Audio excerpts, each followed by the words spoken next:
This version of It's Eric Nagel has been modified from its original broadcast. Content has been edited to fit this platform. This episode of It's Eric Nagel brought to you by 22 Sierra Coffee. Listeners of It's Eric Nagel can get 15% off their order by using promo code ERIC, that's E-R-I-K, at checkout, 22sierracoffee.com. Use the promo code ERIC for 15% off. Believe none of what you hear and half of what you see. Are you ready?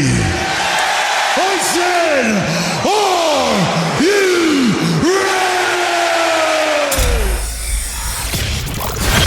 It's Eric Nagel. It starts now. Ladies and gentlemen of the universe, the next voice you hear, it's Eric Nagel. Thank you, Scott Shannon. Hello, everybody. My camera is off-centered. What the hell is going on? It's always something. Hello, everybody. Welcome to the program. I'm here. Over there is Jordan. Say hi to Jordan. Are you muted? Of course you're muted. There you go. You're not muted. No, I wasn't muted, was I? Tech issues. That's new for always us. Something. Everybody. Yes. We are here. We are queer. We don't want any more bears. Get used to it. Get used to it. If you're listening on the iHeartRadio app, thank you very much for doing so. If you're listening to us, Apple, Spotify, any of those places, do us a kindness. Go over there, leave us a positive review. It does help out the program. If you want to join us live each and every week as we're doing said program, you can join us in the live rooms over on Twitch and on YouTube, all under It's Eric Nagel. And if you don't want to deal with any of that stuff and watch this video whenever you goddamn well feel like it, head over to the YouTube channel. Everything is right there for you to consume. And that's what this is all about, consuming. What time does the entertainment start? You missed it. It never does. It never does. It was last night. Where were you, Rob? The entertainment starts when the closer hits. Then you know everything is good. Eric and I are usually funnier around 11:30. We were coming up with amazing bits that I no longer remember. No, it does happen late at night, and then we forget to write everything down. We should. Anyway, we are here. Lots to get into. We're not doing disasters because there was a couple more, not a lot, but there was a couple more that happened after we finished last week's show, and we realized, I think we went 5 weeks straight of nonstop disaster montages. Yeah. And it's not like, oh, this happened back in 2004. No, it was the previous week. Each time we did it, of how many plane crashes, train crashes, people falling, something to do with boats sinking. Like, it didn't stop. Right. And we're in that age now where everybody values their mental health for some reason. So we figured that this might be a good enough time to maybe put a pin in it, and we'll get back to it next week, because I have more, but we're not going to do that this week. We're going to do something. Not being depressed. I mean, come on, suck it up. I know. Suck it up, dick. Anywho. Yeah, lots to get to. We got to talk some Oscar stuff. We've got we're actually going to talk a little bit of WWE news, because it became such an ordeal. I was going to say, this one's a big one. From Elimination Chamber last week. Some weird Nirvana tribute stuff I want to show you. Oh, I want to start with this because it does tie into what's going on with here. Everything needs to stop updating their software all the time. Like all the time.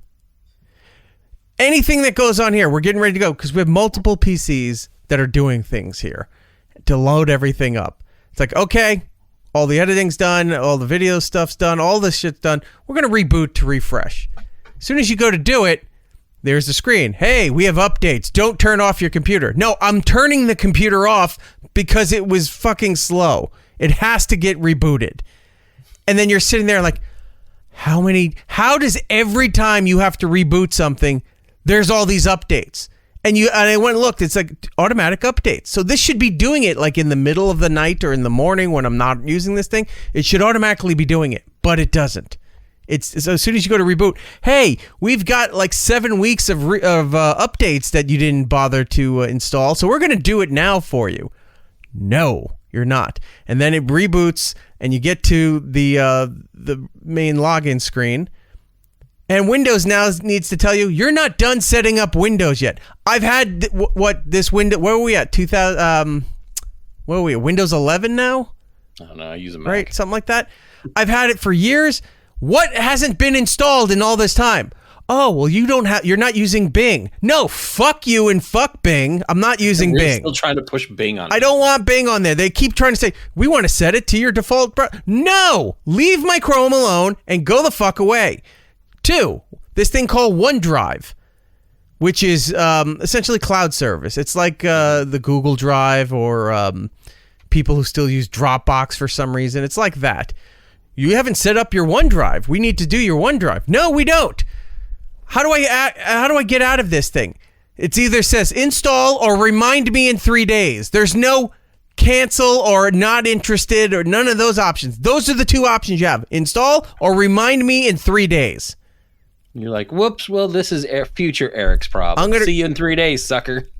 Yes, that is the thing. Because that's like, future Eric will deal with that. Yeah, that guy will. And then future Eric comes around cursing past Eric and wants to punch his fist through past Eric's face and into the monitor currently. Like that son of a bitch just played Phasmophobia and ignored this, and now I got to deal with it before the show. Right. Frankie Bronson, always a ray of sunshine in our chat. Cloud is how the celebrity nudes get leaked. Yes. Remember being live on the air with Matt and Giddles at SiriusXM when the infamous fappening was happening. The fappening. And we're starting to see, we're just scrolling through. It's like, hey, wait, this person got leaked. That. And Matt goes, it's probably illegal for us to be, diverging into the details of this on a national broadcast. And you're like, you know what? You're right. It's going on. I don't know what to tell you. And that's what it was. Now, where is he? But we could not wait for the pre-recorded interviews or the commercials to come fast enough because we're sitting there like, ooh, look at that. Let's go to commercial. Hurry. Seems to be a lot of Jennifer Lawrence happening here. There was a lot of Jennifer Lawrence. So the cloud service stuff, depending what you use, it's perfect for work-related things, right? Right. Trashitarian in the chat, fuck OneDrive. And I agree with you. I do agree with you. Unfortunately, you need Windows to run everything, not even nowadays, for the last 40 years, you need Windows to run everything. And people could say, use Mac, use Linux. You could use Linux, but a lot of programs don't work with Linux as far as like media stuff goes or what have you. So can't do that. And then the Mac stuff, Mac used to be the leader long time ago for video editing, audio editing, all of that stuff. And you still can do it. But when you want to infuse it with live streaming and other projects like that, Mac doesn't really do it that well.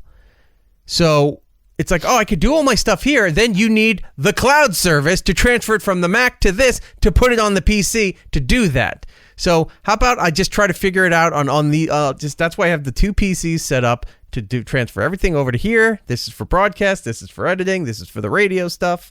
And the MacBook sits over here so I can watch television. That's what it's for. So while I'm working and doing everything else, I'm watching DareDevil and White Lotus over here.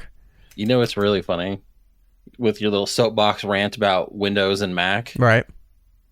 You run your stuff for the show on Windows, right? Yes. And you freeze constantly. You have to reboot constantly. And most of the tech issues are on your side, right?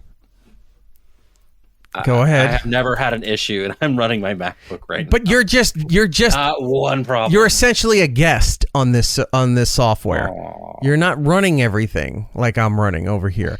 Now, we found the Windows stuff is twofold. One, it's the fucking updates that they don't tell you, and that happens.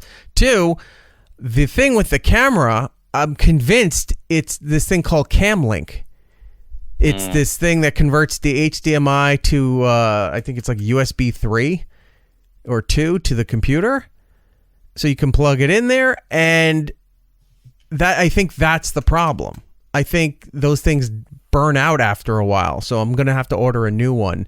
Because when anything else I had this camera plugged into, I tried plugging it into, never had it freeze, never had it conflict. I think it's that adapter that needs to change so I can do all of that stuff. So that's one thing. Number 2, the Apple stuff, because here's where you come into play. My laptop had to do an update for the iOS on there.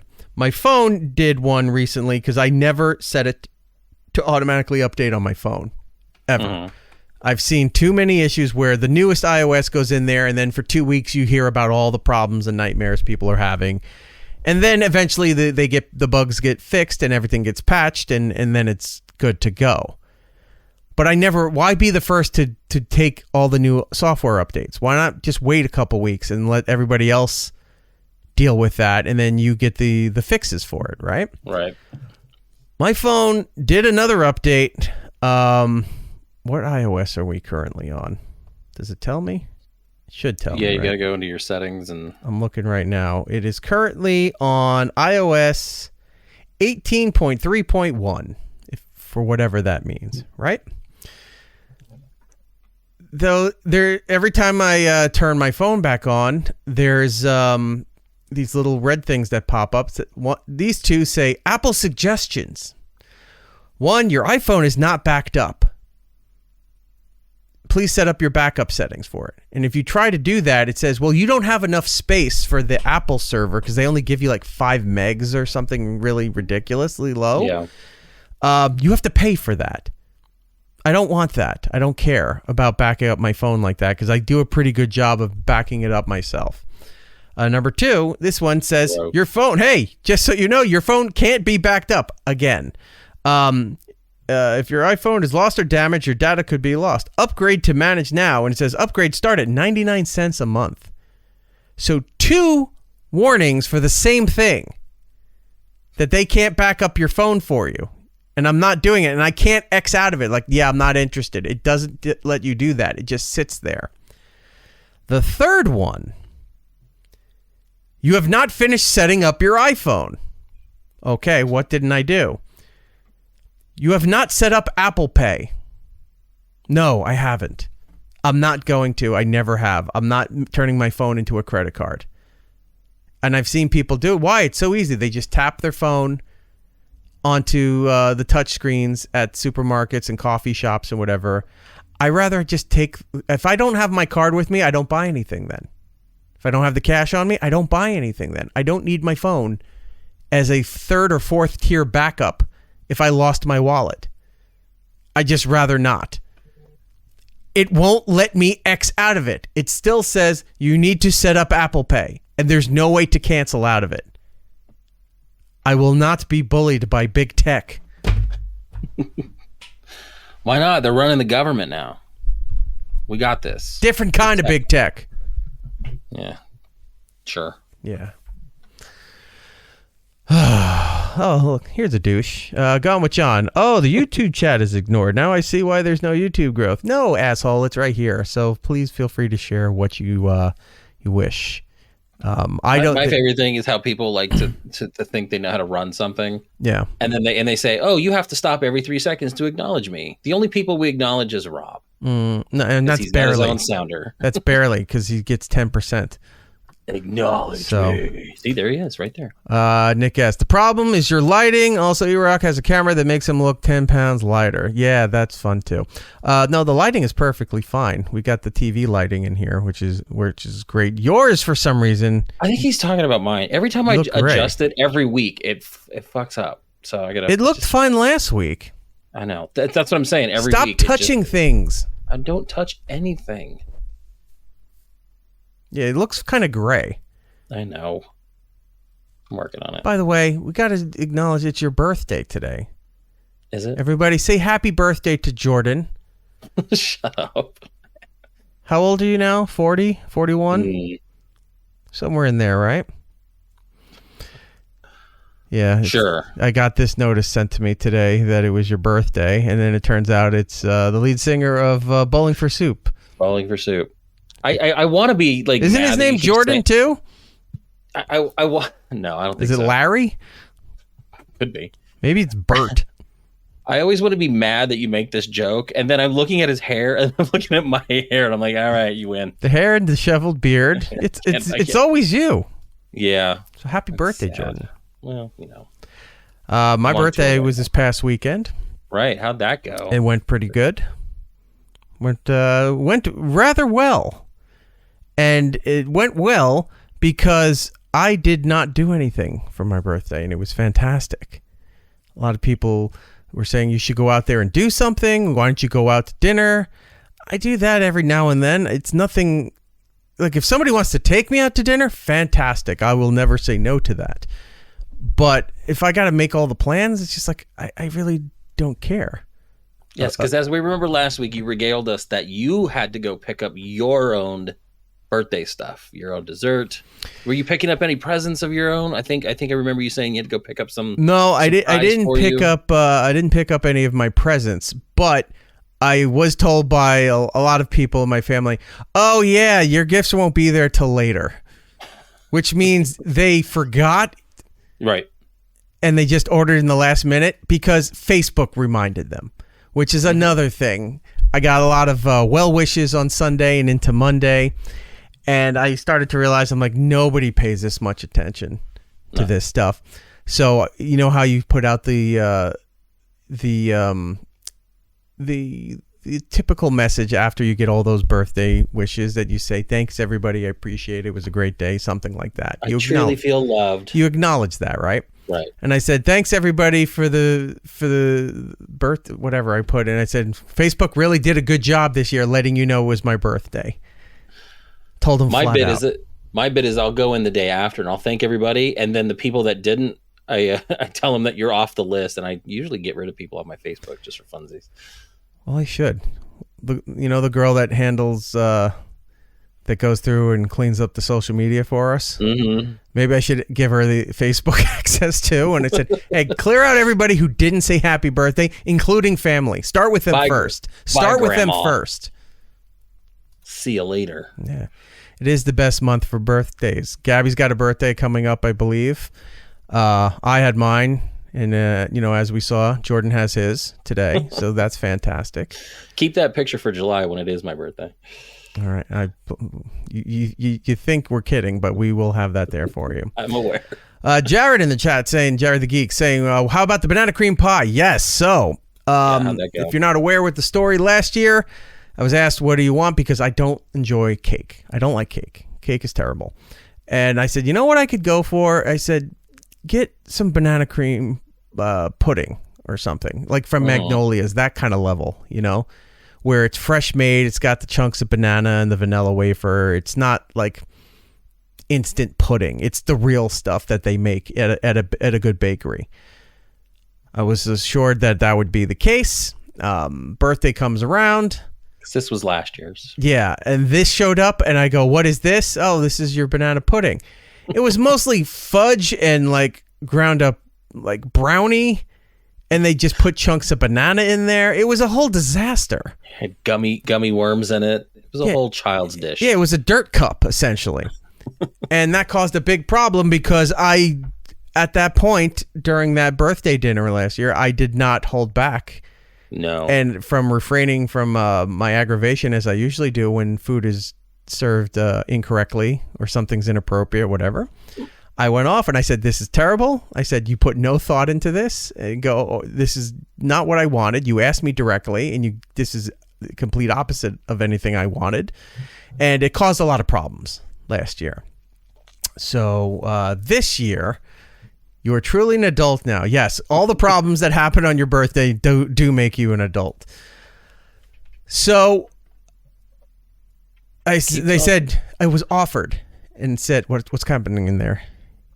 I'm adjusting lighting. Just keep talking. Okay, you're having a solar eclipse happening. I'm working on it. Do you want banana cream pie this year? I do, but we saw how well that went last year, and that didn't go well. You need this in your box. That's the wrong one. Cream pie, trust me, you need this in your box. There you go. That's the one. So I said, if you want to give it a go this year and try to, and then I was assured it was going to be a make good, it will be done correctly, what have you. Okay. So I was told we're getting fresh made banana cream pudding. Works. Then they found a place that does it. They had it. I had to go pick it up. Wait, what? Yes. It was ordered for me, and then I was told the people couldn't go pick it up. Could I go get it? So I had to go out and get my own birthday dessert. Yeah, which I didn't really care for in the first place, but here we go. So they're like, "Here, you use my card." "Oh, I'll use your card." I took the card. I went to go pick it up. I bought other things too. I think I stopped at Jersey Mike's and used that card. I almost went to get gas, and I didn't do that, but I almost did. I bought other things, and then came back and like, oh, did you get it? Yep, I did. It's right here. I'll go put it in the fridge. It was fantastic. It was really good. It was like the kinds that they have at Magnolia in the city. That's good. Yeah. It was all just whipped into oblivion. The pudding, the bananas, the wafers, the whipped cream, everything in there was fantastic. I gotta say, if it's anything like the quality of those cookies that I ended up buying from Magnolia, then I really do kind of want to try it out. Yeah. So the only problem is Magnolia is not out of this area. Like their cookies are now available nationwide, and their cookies are made with banana cream pudding in the cookies. Mm-hmm. And you can get those anywhere. I think you can order them on Amazon, right? Yeah, that's where I got them. Okay. But their locations where they make the cakes and the cupcakes and the pudding all in-house, there's only, I think, 2 or 3 locations. They don't have them everywhere.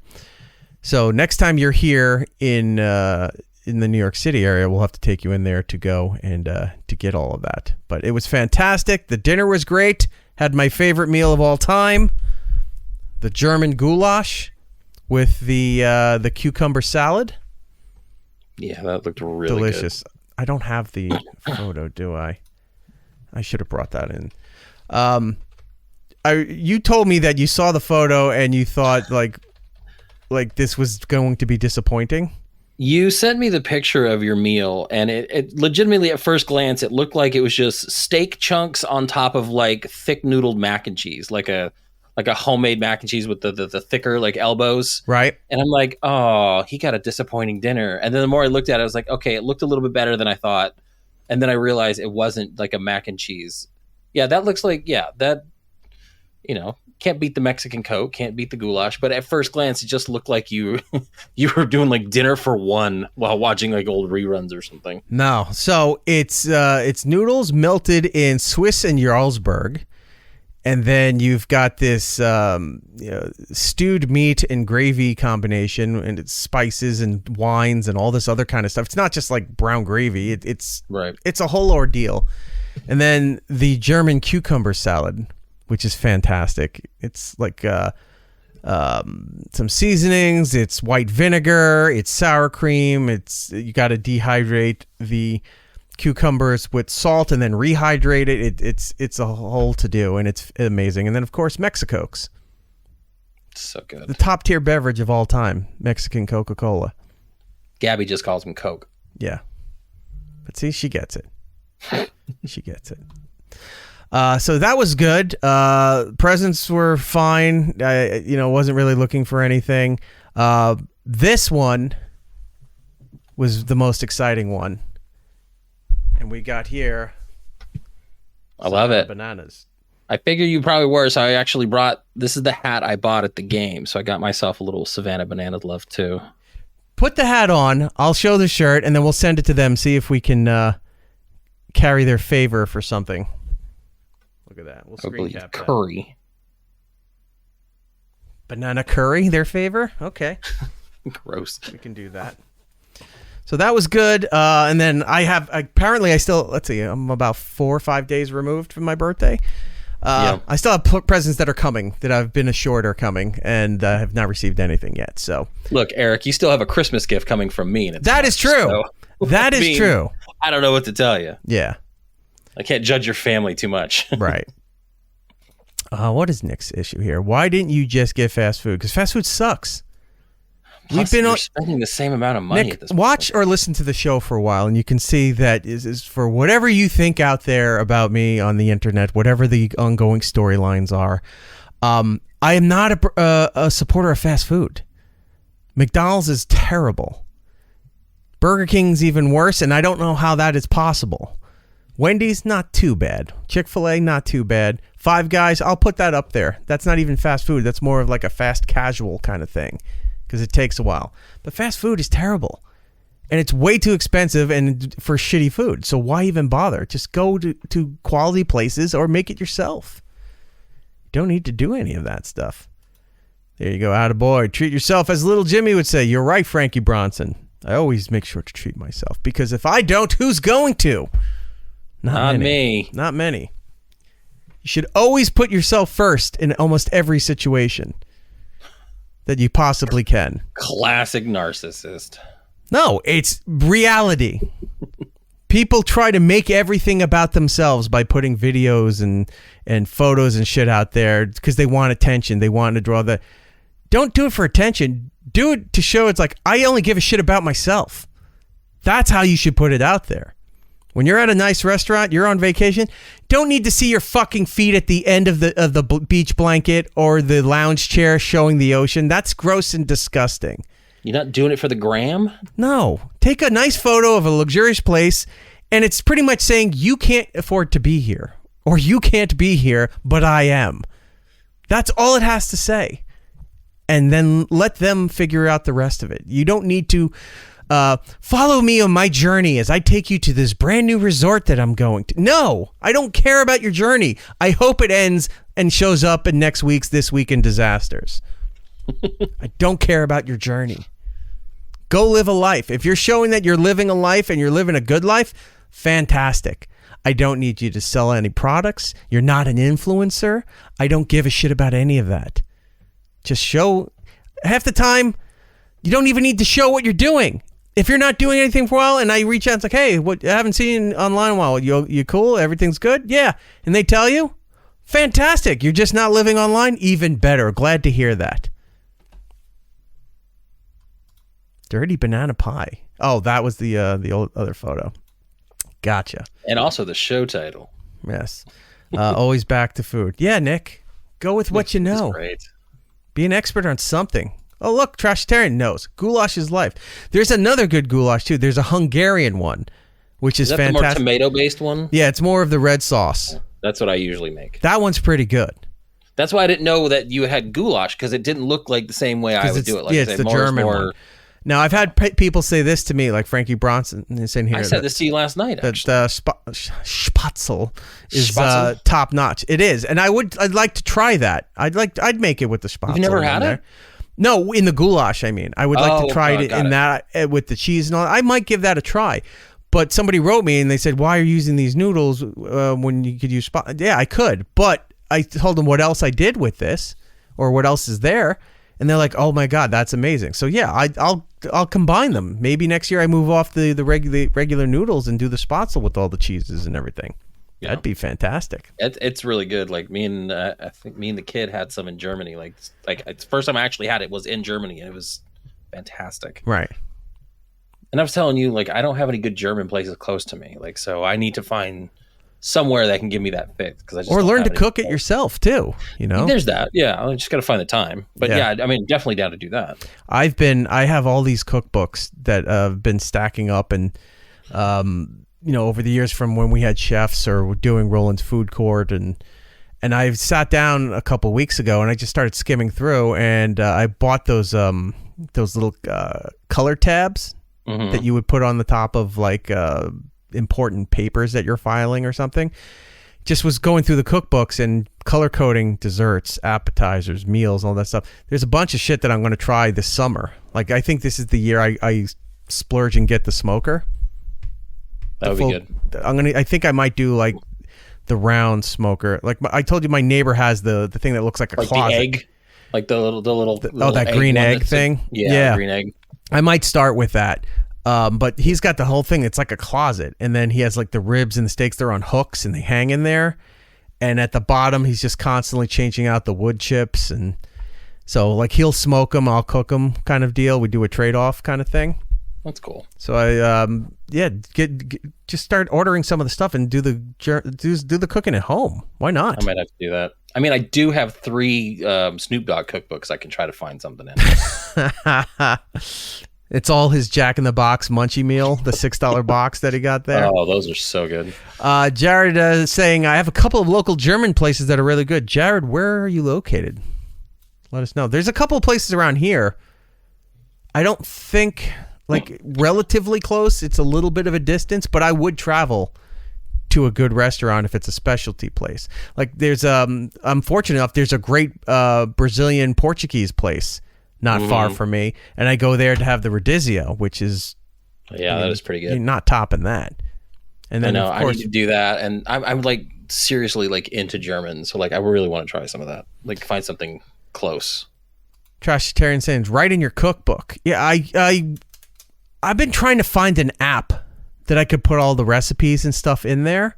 Oh, paper. Write it down, man. No, shut the fuck up. Stop being this old coot.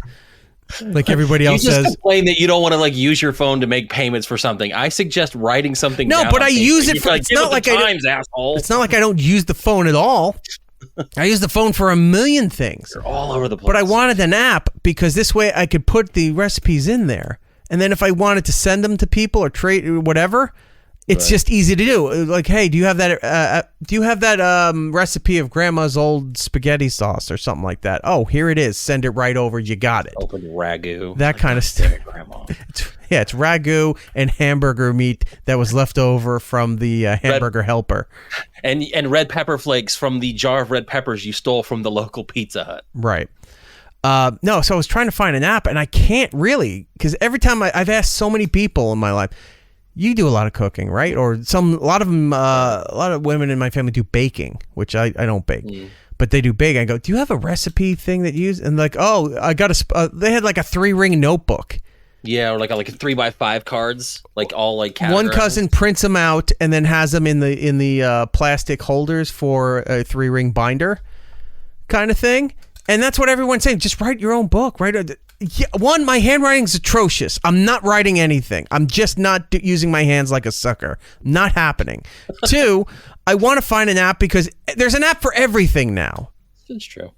So one app I found started showing up as advertisements on Instagram because I guess we were talking about it. And they wanted like $70 a year or something for the app. And I go, fuck off. I don't need that. I need something that actually works. Hold on, Trashitarian's going off about the things here. Make your own cookbook. Make notes, your cookbook about the oven, temperature, time. Should you grate the cheese or buy it? She wants the... is she asking for the goulash thing? Wait, do you want our recipe? Maybe. Flag the pages, but make notes. Okay. You can find Eric's recipes on our new site, OnlyFlans, where we just make desserts, we make food. We did OnlyFlans like several years ago with Giddles. Yeah, he had his OnlyFlans and the number of the beast, which, by the way, he swears he's going back to doing the cooking show again, and it's been 4 years. 3 years ago. Yeah. Yeah, I don't remember I think the last episode he had a bunch of sound issues. Me and Rob watched a little bit of it, and then that was the last time we saw. Yeah. He went out and he's like, why buy the cow when you get the milk for free? Well, he went and bought the cow, and then he bought the building to slaughter the cow. Yeah. Giddles is doing pretty well, so I'm happy for him. Trashitarian also saying, print the recipes and put them in a binder. Yeah, that's what a lot of people are saying. But I would rather... I don't know. I swear there's got to be something where you can take a photo of the app page and it puts it in of the recipe page and it puts it in there for you. There's got to be something. I'll find it. That's a lot of work to going around to do it, so I can be lazy about it instead of just writing the things out and having it done already. The irony is that you're going to find this app and you're going to go into other cookbooks just to take the recipes to put them in your recipe cookbook. Yeah. You're just going to be like, I'm going to take this one out. Because I got a bunch of cookbooks too, and I really do need to kind of just go through it, and because I get real geeky ones. Like I'll find an Overwatch cookbook, and they got really cool recipes. I got this, the 1,000 Snoop Dogg ones, and I got a Danny Trejo one. I got the Trejo one might be interesting. Trejo one looks like it's got some good stuff in it. Okay. So I definitely want to try to start doing that. Maybe that's what I'll start doing is just pick a recipe and just make it and tell you whether or not it sucks on air. Frankie Bronson saying, any of them looking for a mate? Traditional females are hard to find nowadays. Girl bosses, yuck. No, they're all spoken for. But I get what you're saying. That is a good deal. We got super chats coming in. Hold on. I didn't turn on the super chat thing. Okay, it's on there now. All right, let's go to it. Nope, that's the wrong one. How did that one get loaded in? All right, it's this one. There we go. There it is. Nick, $5 because he wasn't getting enough response. Is Troy Kwan's wife cookbook any good? I don't know who Troy Kwan's wife is. I didn't know did I know he was married? No, I don't think I did. But if he's married, good for him. I don't know her. I don't know anything about her here. They call him T-Rock now. The food must be good. I did see a photo once. Somebody sent me a photo. He had his man boobs reduced. Really? He was laying on a when you're in a doctor's office, it's not like a bench. What is that thing? It's a butcher table. Yeah. You got the butcher paper. You got the butcher table. Like, it's ridiculous what they do to you in those rooms. You're saying they brought in Troy to slaughter him because there's so much meat on him? Is that what you're saying? We're going to cut you up. We're going to take a little breast meat out of there. That's funny. So they laid him out on the butcher table, and I guess he was getting a reduction or something. That was the last I've seen anything of or heard anything of Troy. So good on him, I guess. Trashitarian, I have a bunch of cookbooks and binders full of recipes. Yeah, a lot. Apparently, a lot of women in my life do, if they're of a certain age. I actually got one from my grandma. Actually made one for like everyone in the family like this year for Christmas. It's like one of those handmade gifts. She put together a bunch of recipes that maybe she did and some that maybe my mom did. I have an aunt that makes her own makes her own spices. Like she makes concoctions and stuff and a few years ago, I think for Christmas or something, she gave out a little spice rack, and she makes combinations of stuff to use for certain things that you're preparing. Like this is good for pork and chicken. This is good for chicken and fish. This is good for whatever. Like it's a whole bit. Like she's really into it. She mixes all different spices and muddles and grinds things together. You looked at her and you go, a spice rack? I don't even own a spice, let alone many spices to necessitate a spice rack. An entire rack. Very clever of you. Of a certain age, go fuck yourself. Oh, shit. No, hear me out. All right? That wasn't meant to make people feel old. But it's a fact that if they're under 40... Don't touch it. It's a fact that most women under 40... don't fucking cook, or don't know how to cook, or don't like to cook.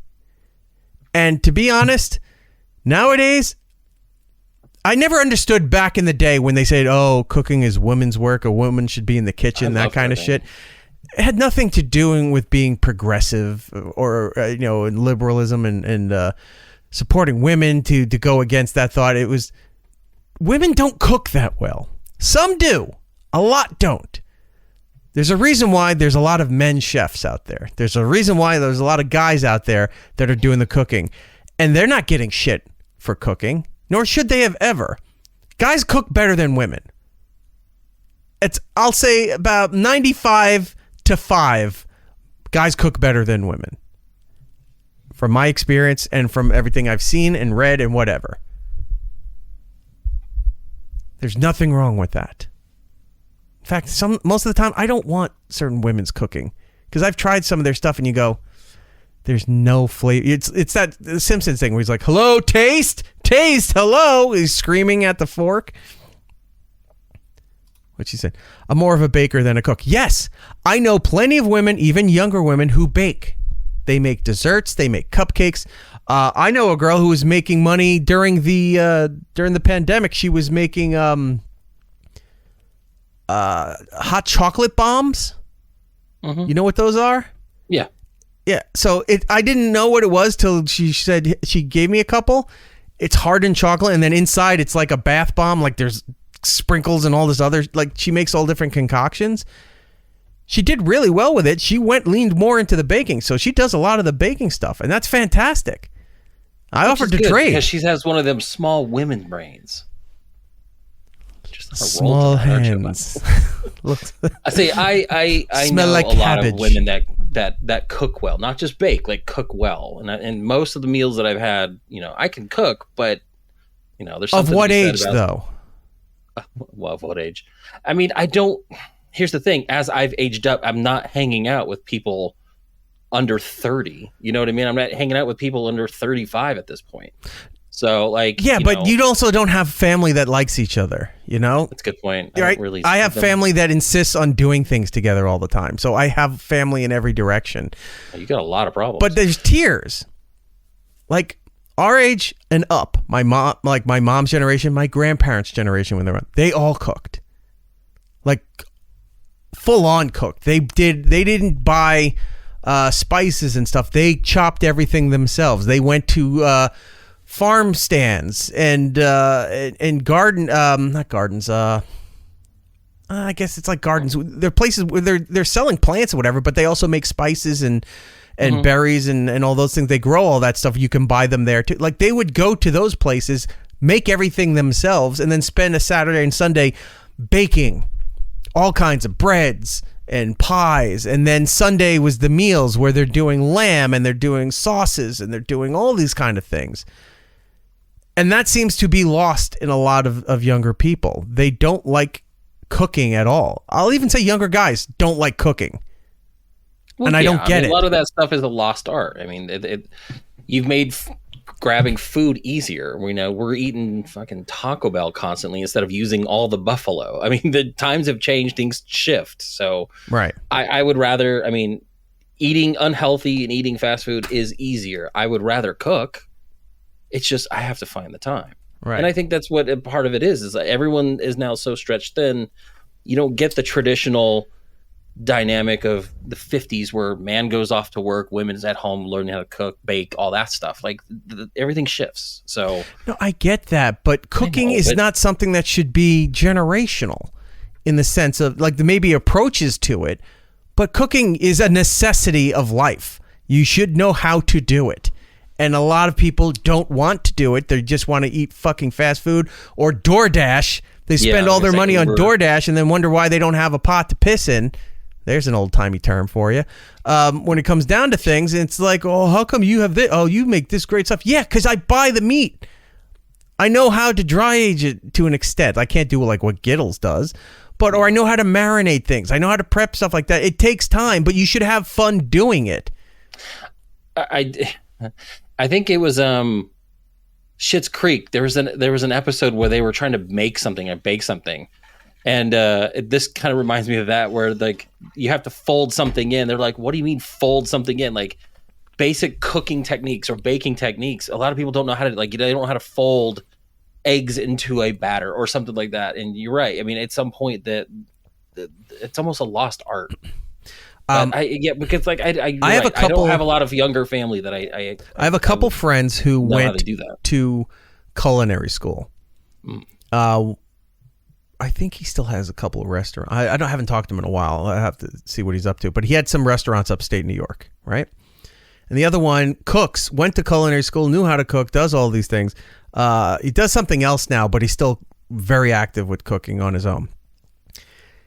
And they both told me, because they went to two different places, they both told me that at one point when you get in there, when you explain your expertise, your experience in cooking, they line you up in front of like whoever their top chefs are at these schools, and they evaluate. They make you make an omelet in front of everybody, and depending how you make the omelet, what omelets can be hard.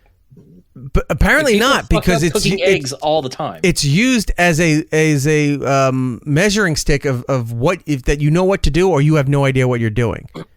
And a simple omelet should be fairly easy for you to make.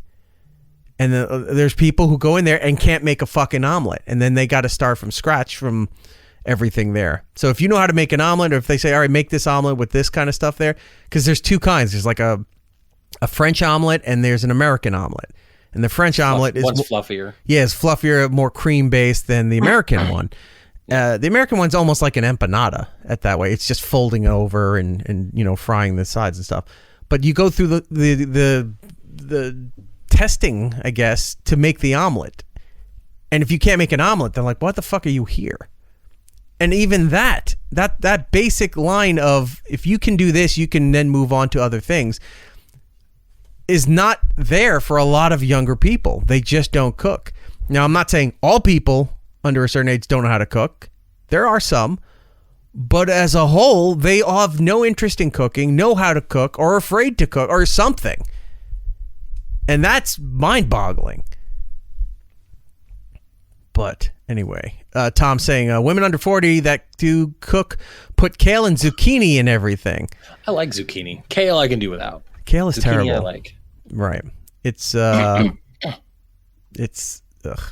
Gabby saying, if a guy wants to cook for me for the rest of my life, sorry, try this again.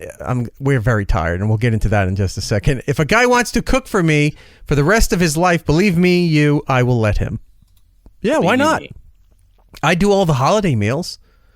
I cook everything, and then certain holidays I'll cook and I bring stuff there because I make it better at using what I have than what people have in their house.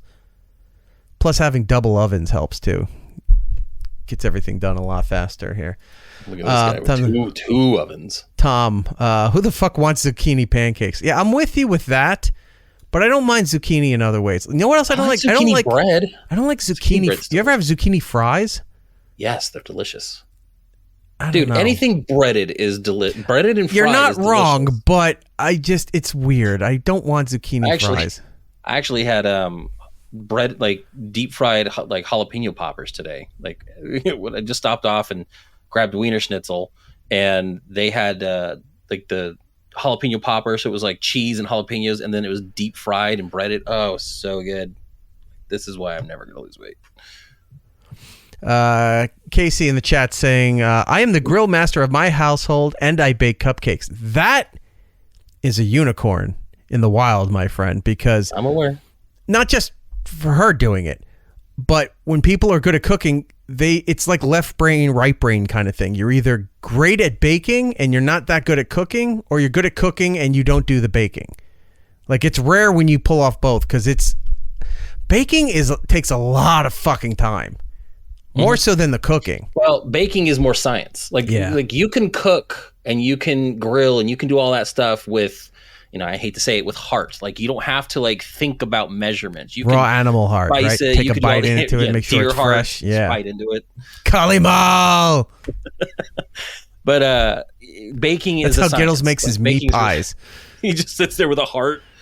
So, but yeah, like baking is a science, cooking is just, you just feel it. Like you just, taste it, move on. You experiment more with cooking than you do with baking. Baking, you have to be very precise with that shit. Frankie Bronson saying, you got to remember that Uber Eats and all that shit is a consequence of that shift. You're right. Everybody that's got super lazy with it. Now, look, I know people work. A lot of times people don't have time. They come home, they're exhausted. They don't have the energy or the will to make a full meal. I get that.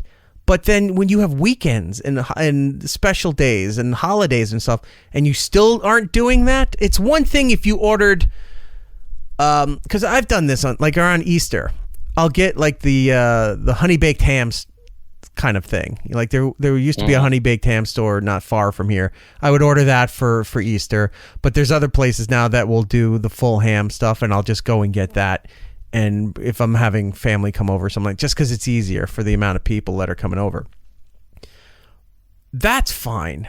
But when you're just like, oh, it's a Sunday, I don't feel like doing anything, and you're constantly ordering, what is it, taquitos from 7-Eleven through fucking delivery, and you're eating that kind of shit, and you're like, what is wrong with you? Have some pride. People don't do that.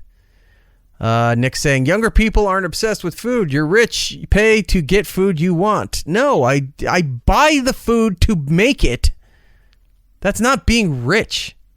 Is it? Is that being rich because you bought your own food to make it? At this point.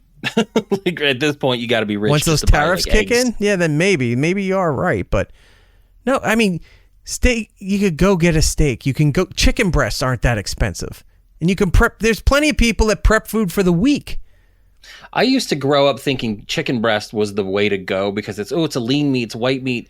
As I've gotten older, I've learned that like chicken thighs, A, is cheaper, and B, like just tastes so much better. Like just the flavor, you get the fat and you get the flavor. Ugh. I will cook with chicken thigh a lot more than chicken breast lately. There's places near me that will do like a 4 or 5 pack of chicken breasts for like $8, $9, and then because they're so thick, you take them and I cut them in half.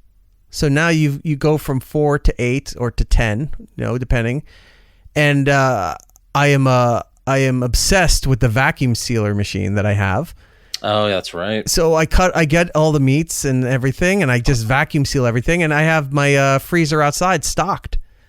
So that when in the morning, or I plan out the week and I go, what are we having today? I go out there and this. You cut open the vacuum seal, you let it sit and defrost in the fridge. Then you get ready to cook. Some of the stuff you got to cook in the morning because you do like the slow cooker kind of thing. And let it sit for 8 hours if you're making a meatloaf or a pot roast, something like that. Now I'm hungry. Now I want to go eat. I didn't have dinner. Me neither. Let's see. There's more people talking about that. Here we go. Just change everything in your phone and all your social media apps to Spanish, and you start to learn. She's talking to Tom from Alberta. Oh, there's other conversations going on. Okay. Yeah, no one's watching this shit. All right. Casey in the chat saying, my stepson raved about my amazing mashed potatoes because it was the first time he had them made with real potatoes instead of the instant potatoes. Look, when you go from flakes to real potatoes, it is night and day, and it's such an eye opener because I didn't grow up with like a ton of money, so like I was used to like cube steak with like the powder gravy and the flake potatoes, and then when I got older, I know, but when you start getting older and you're cooking for yourself and you're discovering food, you're like, oh shit, things taste way better. You really want to blow his mind? Make red bliss mashed potatoes. Oh, those are good. Oh, you make that, and then whatever potatoes you have left over. Red Bliss potato salad. And if you really want to go for the third tier, Red Bliss deviled egg potato salad. Deviled eggs potato salad is one of my favorite things that I found finally. I'm like, if done right. None of that Miracle Whip shit. It's got to be real mayonnaise and real mustard, or you're all fucked. But don't lie, because I'll know. He'll know. Let's see. There's all other conversations going up here. I believe The Bear hyped up chefs. Yeah, people love There's a lot of guys that love this show. I still need to watch it. It's on my list. Yeah, me too. But that's awesome. If you got a show like that influenced more people to start cooking and doing things like that, that's great. Why not? I mean, like you're watching The Sopranos, and every guy you knew loved The Sopranos thought they were in the fucking mafia and been, fake hitmen and didn't do anything with it. If you're going to watch a show and get influenced, step it up and do it, you coward. There was no need to yell. Why are you yelling at everybody? Frankie's saying, I've heard that before. Anthony Bourdain would talk about that was the test for a lot of high-end chefs. I used to love Anthony Bourdain's shows. I also love the fact that he loves cooking so much he was disgusted by it. And he would try to not do it if he didn't have to. What I liked about Anthony Bourdain is he was one of those chefs that understood, high-end food and would talk about it and be into it, but also would slum it with everybody else. Like he would talk so highly of that Jollibee's place and how it was some of the best fried chicken he's ever eaten. And it is trash food, but it's delicious trash food. See, that's a thing with a lot of high-end chefs. They all like, garbage. Because they make all this high-end food, they don't like eating it. They got to taste it. They got to make it all the time. They love bologna and American on Wonder Bread with yellow mustard. Or they like McDonald's, like Carl Ruiz, who used to do stuff with Opie's show. Had a Cuban restaurant in the city. He was best friends with Guy Fieri. He was a judge on his grocery game show. Did a lot of stuff. Like he was well entrenched in the cooking world. When he was done cooking all of that stuff, he loved nothing more than getting Egg McMuffins at 2 a.m. and just eating 2 or 3 Egg McMuffins and a Coke while doing Coke. Allegedly. But, that kind of thing. It was just garbage food. So for Anthony, I remember that episode because I think that was the same episode he spoke with Obama, right? I believe so. Because Obama was in the Philippines too, so they gave him an hour to talk with him. But he was at Jollibee. Yeah, and that place was fried chicken and then hot dogs and spaghetti together. With the hot dogs and spaghetti, they use a spaghetti sauce that's made with banana. So the sauce is very sweet. They opened one in Manhattan in Midtown, not far from our studios, and I walked down there. It's on 8th Avenue, south of Port Authority. And when I'm like, finally, a Jollibee, I'd like to go try it out because of that Anthony Bourdain episode. The chicken was great. That spaghetti with the hot dogs was one of the worst things I've ever tasted. It's very off-putting. I like so disgusting. It's very off-putting. And it wasn't that the hot dogs were in the spaghetti that was off-putting. The sauce and the taste together were just it was the sweetness of otherworldly. The sauce. And again, they have a special sauce that they use. You could actually order it, and it's banana ketchup basically. Right. And it's just got this sweeter version of it. I don't like it. No. See, I found this real quick. I found this the other day, and I want to show you because it's kind of in line with what we talk about. It's a meme that I found, and I don't like memes, but this one's funny. It's like, I prefer real tacos. These nice tacos. He said, real tacos. Yeah, the street tacos, perfection. And it's just the fried Jack in the Box garbage Jack in the Box. Those tacos. are fantastic late at night. Those are great. Yeah. But also, I don't have access to the Mexican street culture that you guys have out west. And when I was out there in San Diego, I was living it up on the authentic Mexican food, getting the tacos, getting the carne asada fries for dinner. Yeah. That was really good.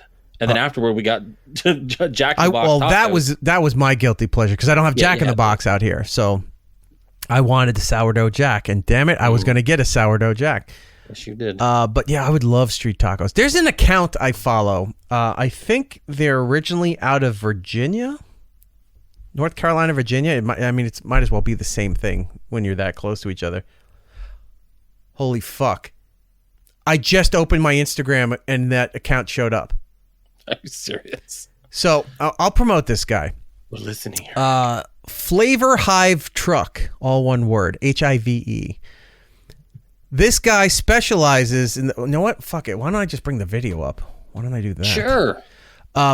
His specialty is for $10, you bring us a bag of whatever you want. He cuts it open and then puts all the meats and food in there and makes your garbage plate like that. But it's like the street taco thing because sort of street taco, not halal. It's almost like a halal guy.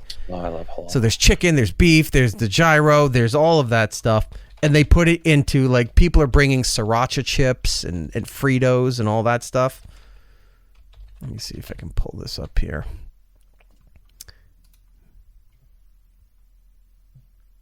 Oh, Gabby follows this account. Of course. I always love finding things like, oh, there's this half-naked chick on Instagram. And then you're like, A-Rock follows.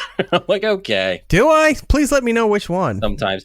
Real quick while you're doing that, Patrick Farrell says, E-Rock, next time you come to San Diego, go to Tacos El Gordo in Chula Vista. I'll bring you. Hey, Patrick, that's exactly where we went in the gas lamp district with Rob, our Hollywood agent. Yeah. Rob Stark. So, yes, we did. We have had Tacos El Gordo. It was only like 7 blocks from our hotel. We barely, yeah. We got there right in time because we were talking to somebody. Right after. And he says, oh, that place gets a lot of lines. And I go, oh, is it a popular tourist place? And he goes, no. And he goes, that's where the authentic Mexicans go for this. And he goes, that's the real stuff. We got online right before the line started going down the block and down around the other block. And it's cafeteria served, which this guy knows. But you just go in there and they're telling you how to order. It's almost soup Nazi-like. You walk in there, you say this, you say this, you say this. At the end, the fixins bar was radishes and something else. It was jalapenos and radishes, yeah. Radishes and carrots. Yeah. And then like the cilantro and stuff like that. He actually says also the gas lamp is trash compared to the original spot. I got to say, if that was trash, and I'm in Arizona, I get good tacos and good Mexican food. And down in Tucson, there's a lot of really good stuff. But if that was trash, then I probably do need to go to the Chula Vista one because that was actually really good. I understand, but maybe he's saying because it's the gas lamp district, which I understand. That's like you're staying in Times Square in New York City and then finding a good place to eat. That's just where they put us up. That's where the conference was. That's where everything was going on. So we were in the gas lamp district. But to find that place was just a diamond in the rough. Yeah, because we almost went to this other place across the way and we were walking there and there was nobody in this place. And the menu had like, weird Mexican wrestlers all over it. And it was laminated and weird. And there was like 1,000 items on there. And we're kind of standing there looking at it. And we look in, there's just no one in there. And the guy was even like, hey, come on in. And it's just something about it just kind of gave us a vibe like, yeah, we don't want to eat this. I don't know if we want this. We were talking about, maybe getting Greek food or something like that. And then we happened upon this one. We're like, oh, let's go in here. And it was fantastic. Oh, so good. Like even Rob ordered like 35 tacos. Like it was just so good. That's exactly what you want. Uh-huh. Okay, let me see if I can bring this up here.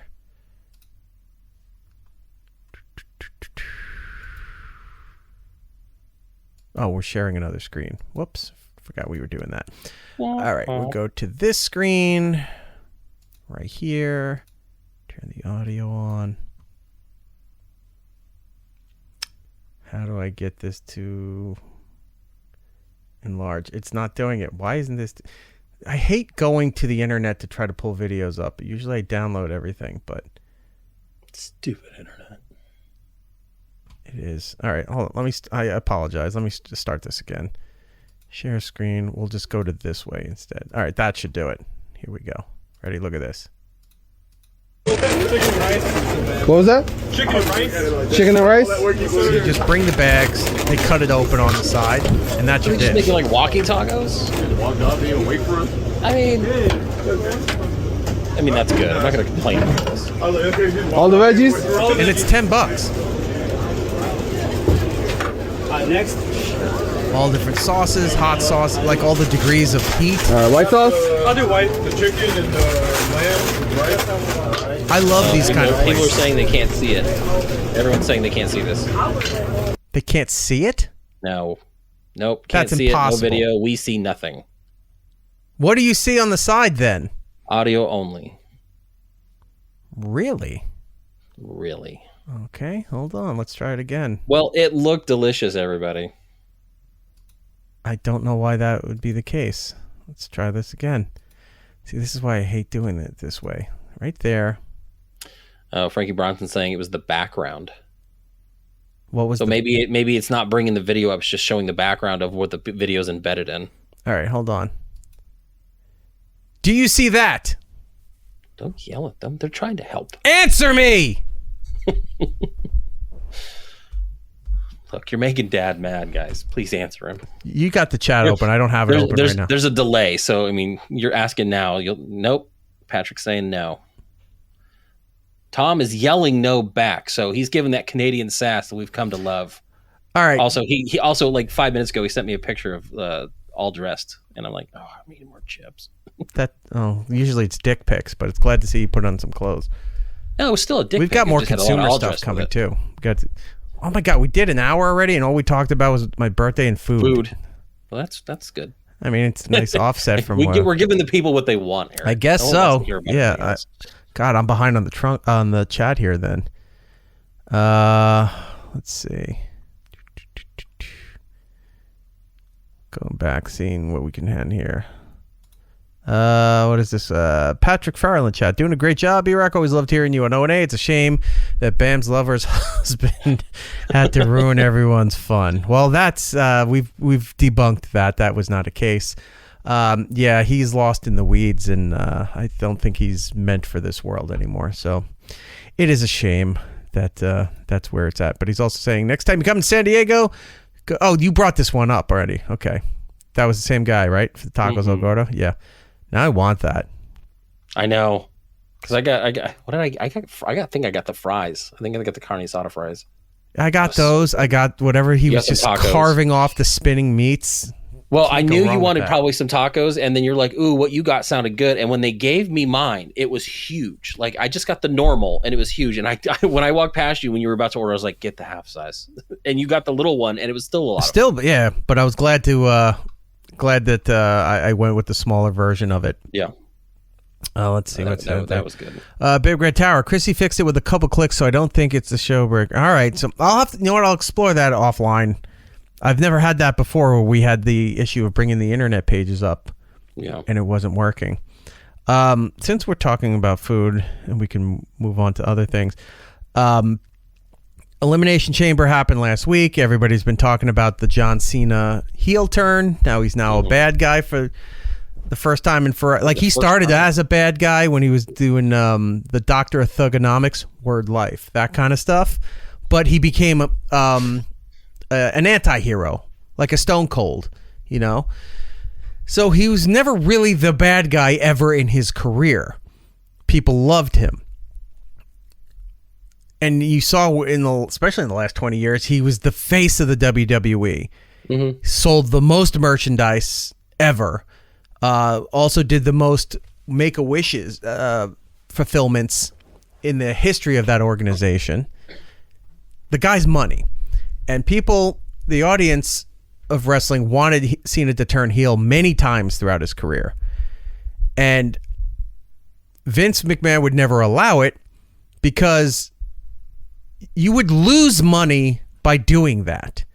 Now, Vince was always, to an extent, wanting to give the fans what they wanted, right? Like, he created everything, he ran everything, it was his baby. But when he could see the audience turning and changing, he would try to give the fans what they wanted, because that would equal money. It would equal T-shirt sales. It would equal pay-per-view buys. It would be all that stuff, merchandise stuff. Cena was making so much money as the baby face of the company, more than Hogan was making during Hogan's time of being the baby face of the company. Was making more money than when Stone Cold, even though he was the anti-hero, he wasn't a good or a bad guy for most of his stuff, was making more money than that. And it was the rare time where when you flip somebody's gimmick, or they're, go from a bad guy to a good guy, it's the progression of their character story, and then it means it's going to make money by making the flip. There was never that ever for John Cena.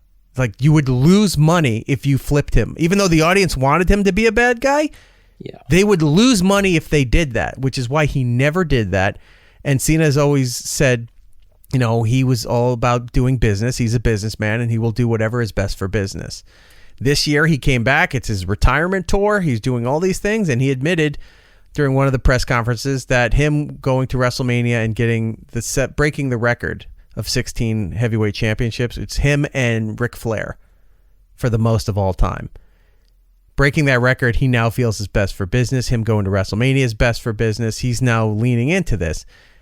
Well, at the end of the Elimination Chamber, he flips, kicks Cody Rhodes in the nuts, and it's not just a wrestling thing. It was all over ESPN. It was all over the Today Show, Good Morning. All those kind of shows all carried this thing because it was a huge ordeal worldwide.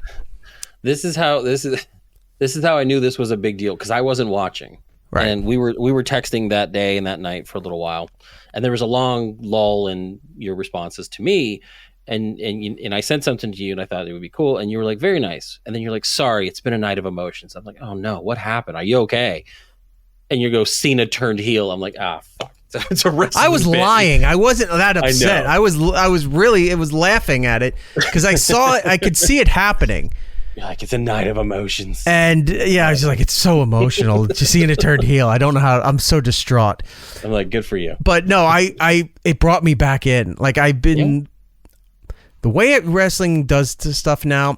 I don't need to sit there and watch Raw and SmackDown like I used to, because they constantly are updating clips onto social media. Oh yeah, it's everywhere. So if something big just happened, I'll see another update. I'll go and I'll watch what happened.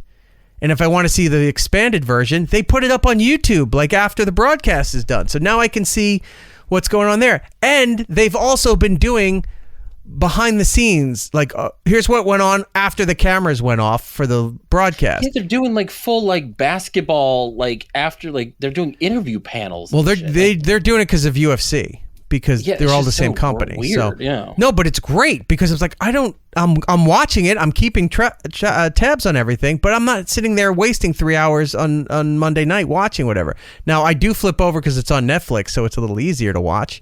Sure. But I'm keep updates through social media. So all this stuff's going on, and because The Rock's involved, Cena's involved. It's a big deal. Like The Rock's the biggest. What did I see? It was on one of the news stations had it where The Rock is the most followed American in the world. Like everybody, politician, celebrity, musician, athlete, whatever. The Rock is the most followed American in the world on social media platforms. So it's a big deal that he's involved, whether you like wrestling or not. The whole Cena thing's going on, and it's been talked about all week. It's still being talked about on shows and news and whatever. I was thinking about this. I'm like, it's awesome that they're doing this now. But they just did a big McDonald's promotion with him being the good guy. And I go, you just did this, and now this is happening. Right. Did they fuck McDonald's? I mean, McDonald's sucks, but did they fuck McDonald's over by doing it like this? They just took the money and they go, oh, that's great. We gave them what they want. Now we're go fuck off. We're doing what we want with all of this stuff here. They relaunched their McValue meal menu.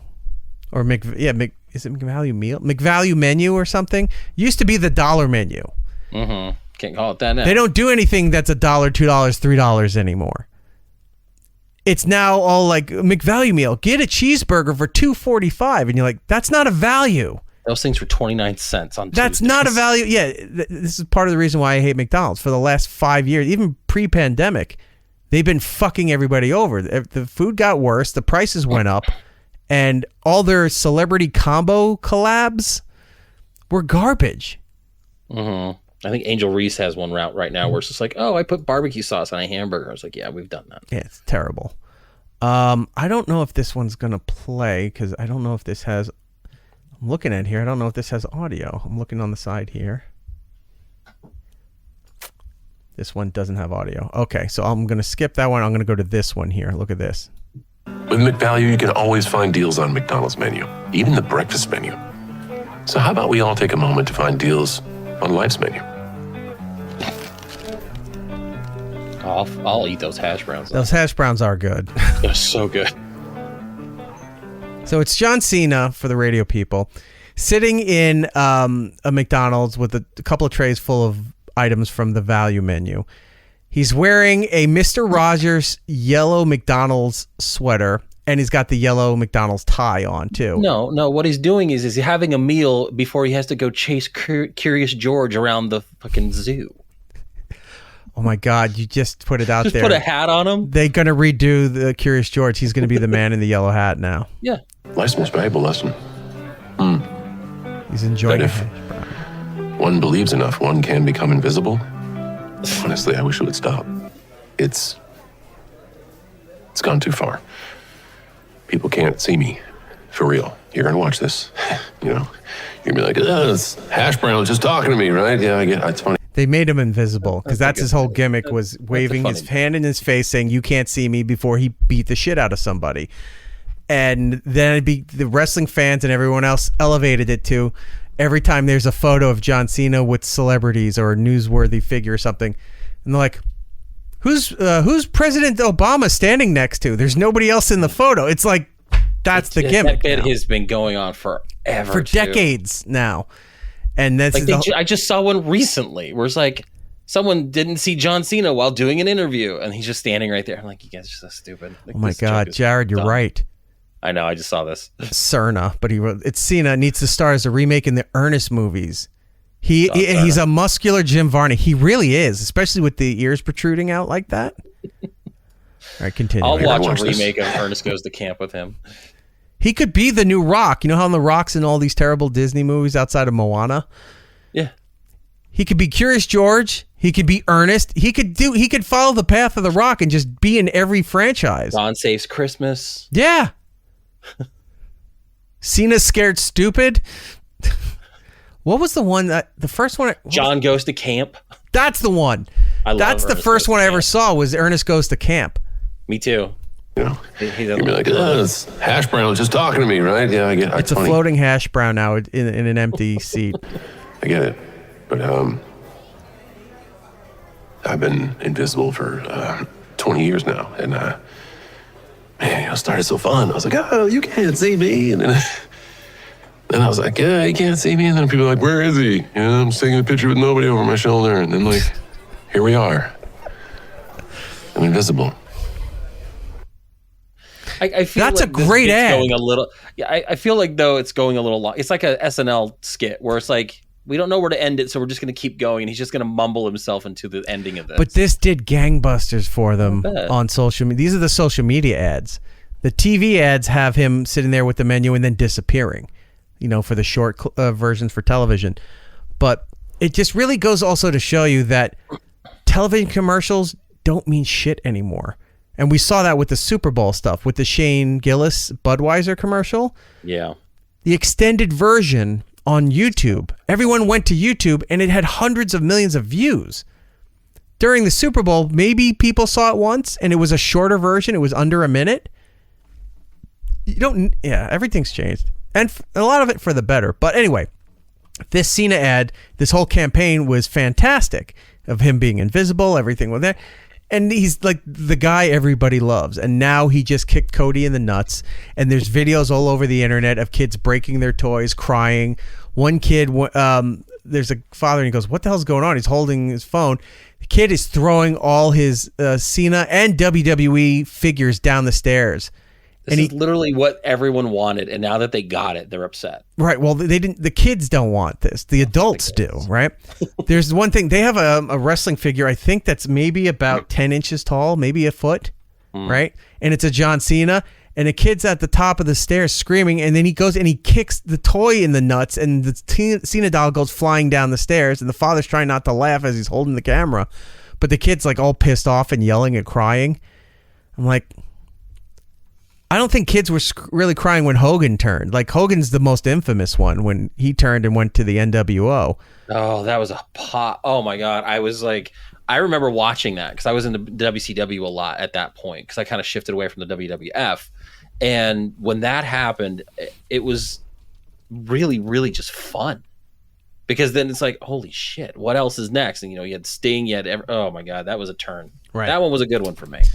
So, but I don't think that was a big one. That's the most infamous one. Yeah, probably. But it didn't devastate children, This one is, because kids love Cena, and I'm enjoying to see where this all goes. It'll be a lot of fun. Anyway, so yeah, I wanted to bring the Cena McDonald's ad because we wanted to talk about that a month ago. We just never got to it. If we're going to stay with the food thing here. Sure. Dunkin' Donuts has really been stepping up their campaigns and their collaborations and what have you. Not just from the boost that they got from all the mock Dunkin' Donuts ads on Saturday Night Live with Casey Affleck. Those were so good. With Bill Burr, all those things. So then online things were happening. There's these guys I follow that I think they're called the Boston Deli guys. And they just either they work at this deli or somebody they know owns this deli, and they shoot all their skits of them behind the counter at a deli, right? Mm-hmm. Well, they were branching out because they're in the Boston area. There's a skit where the two fat guys are working at Dunkin' Donuts. They're behind the counter of a Dunkin' Donuts wearing the Dunkin' shirts. Casey Affleck and Matt Damon come in to rob the place, right? And they got the old bags on their hands, and the fat guy goes, "What are you doing?" Because he knows them, but they're not the celebrities. They're just guys from the neighborhood that they know. Mm-hmm. What are you doing? He leans over, pulls the bag out, and Casey Affleck's just sitting there like this with his finger as the bag comes off. And he goes, well, he's got a real gun. And he goes, no, he doesn't. Takes the bag off of Damon. He's like, whose idea was this? He's like, his. He's like, why? He's like, we haven't been working and we don't have any money. It was that kind of thing. He's like, come on, I'll cover you. But you see where it's going. Dunkin' Donuts is getting a lot of mileage out of this shit. Well, they did here we go. Comedy tragedy. Boston Guy's account is Tommy Guarano. Yes, that's him. I'm going to reach out to Tommy. I would like to get them on. They put out really good stuff. They did a celebrity crossover with, do you know, why am I forgetting her name? Sabrina Carpenter. Yes. Okay. She's blowing up big in the music world. She's been in the music world for a while, but I think in the last year or so is really when she starting to elevate a lot of this stuff. She used to be on not Boy Meets Girl Meets World. Right? Girl Meets World, yeah. She was the Topanga's daughter, right? Corey and Topanga's daughter? No, Corey and Topanga's daughter was a little brown-haired girl. She was like the daughter of like a waitress that Corey ended up like hooking up with. Why do I know this? Corey is the one married to... No, not Corey. The other guy. I was like, wow, they really changed the fluff story. No, Corey and Topanga's kid is his friend. girl. The friend. Sean. Yeah. Oh, okay. Okay. Sean was like hooking up with like a waitress, and that's his daughter. Okay. So anyway, so she was on that show, and then her music career really started blowing up. I was hanging out with her for a couple years at Jingle Ball. Now I got to pull up the photo to flaunt. Yeah. So when they were backstage and they had to go meet. I hope it's not in black and white. No. That's a different kind of You're thing. like wrong one. I pre black and white every one of these just for readiness. I can't find the photo. Why can't I find the photo? Well, while you're doing that, I've got a photo for you. So Dunkin is doing so much stuff. Hold on. There it is. Right there. Look at you. Right. And it's weird. She's like 6'5", so you are a very tall man. I'm 8-foot colossus. And what were you going to say about Dunkin' before? I was going to say, like, so we had talked about earlier, we had the Savannah Bananas. Got my hat, you got your shirt. When I went to the game, they had a guy, if they struck out a player, they would go out and they would run and toss donuts into the crowd. And as you were walking out, they handed me this lovely little gift card from Dunkin' Donuts along with the Savannah Bananas logo. So I thought that was kind of cool. Like, Oh, that is very cool. Yeah, I got 2 of those, so I still haven't used them. But I'm going to keep these gift cards. Those are really neat. Yeah, go do that. Oh, I found a gift card. Another one?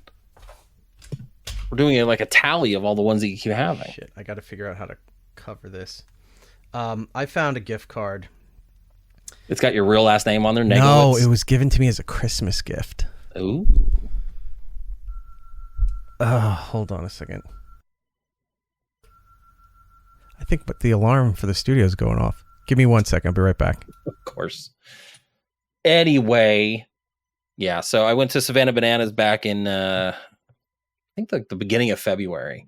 And so they do this bit where like they pick out an opposing player and say he's like the strikeout player of the game. If we strike him out, we'll give you donuts. It was really funny where they tried doing it once, and right as they were announcing that was the bit, the guy hit a ball, and they're like, "Oh, we'll talk about it later." And then they do it again. Eventually, get the strikeout. Everybody on the Savannah Bananas start running out, tossing like pre-packaged donuts into the crowd and wild and everything. And then as you were walking out, they were handing out the gift cards. I thought it was a cool little bit. Like they do a lot of fun stuff in these things. So everything good? You're not on fire? No, breaking in the back door. The alarm went off. So it's really fucking windy outside, and something hit the door because it was saying that the door was going off, but the door is fully locked. Door. I don't know what happened, but nonetheless, it's all fixed. Anyway, where was I? What were we talking about? Gift cards, trying to cover names. Oh, the gift card. Yeah, I found this card that was given to me. It's one of those Visa debit things. It was a Christmas gift.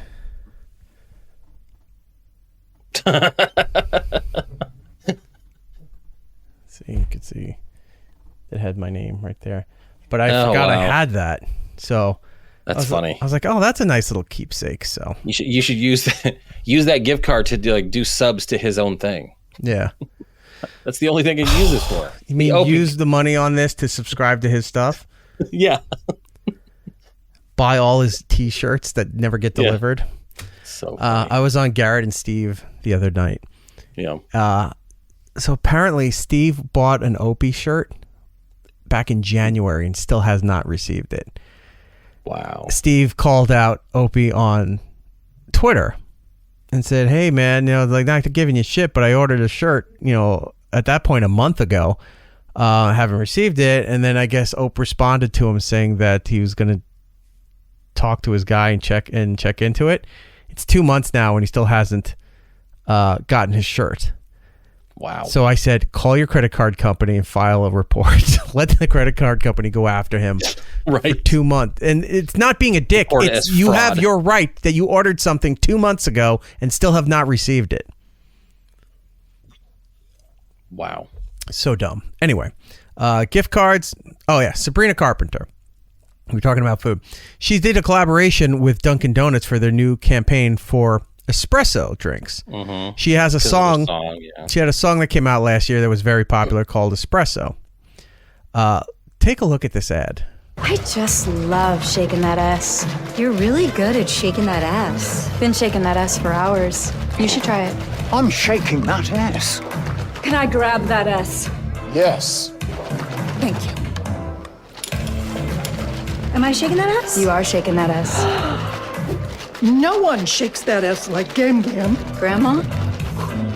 Oh, shake that ass kind of sounds like shake that ass. Sabrina's brown sugar shaken espresso, only at Dunkin.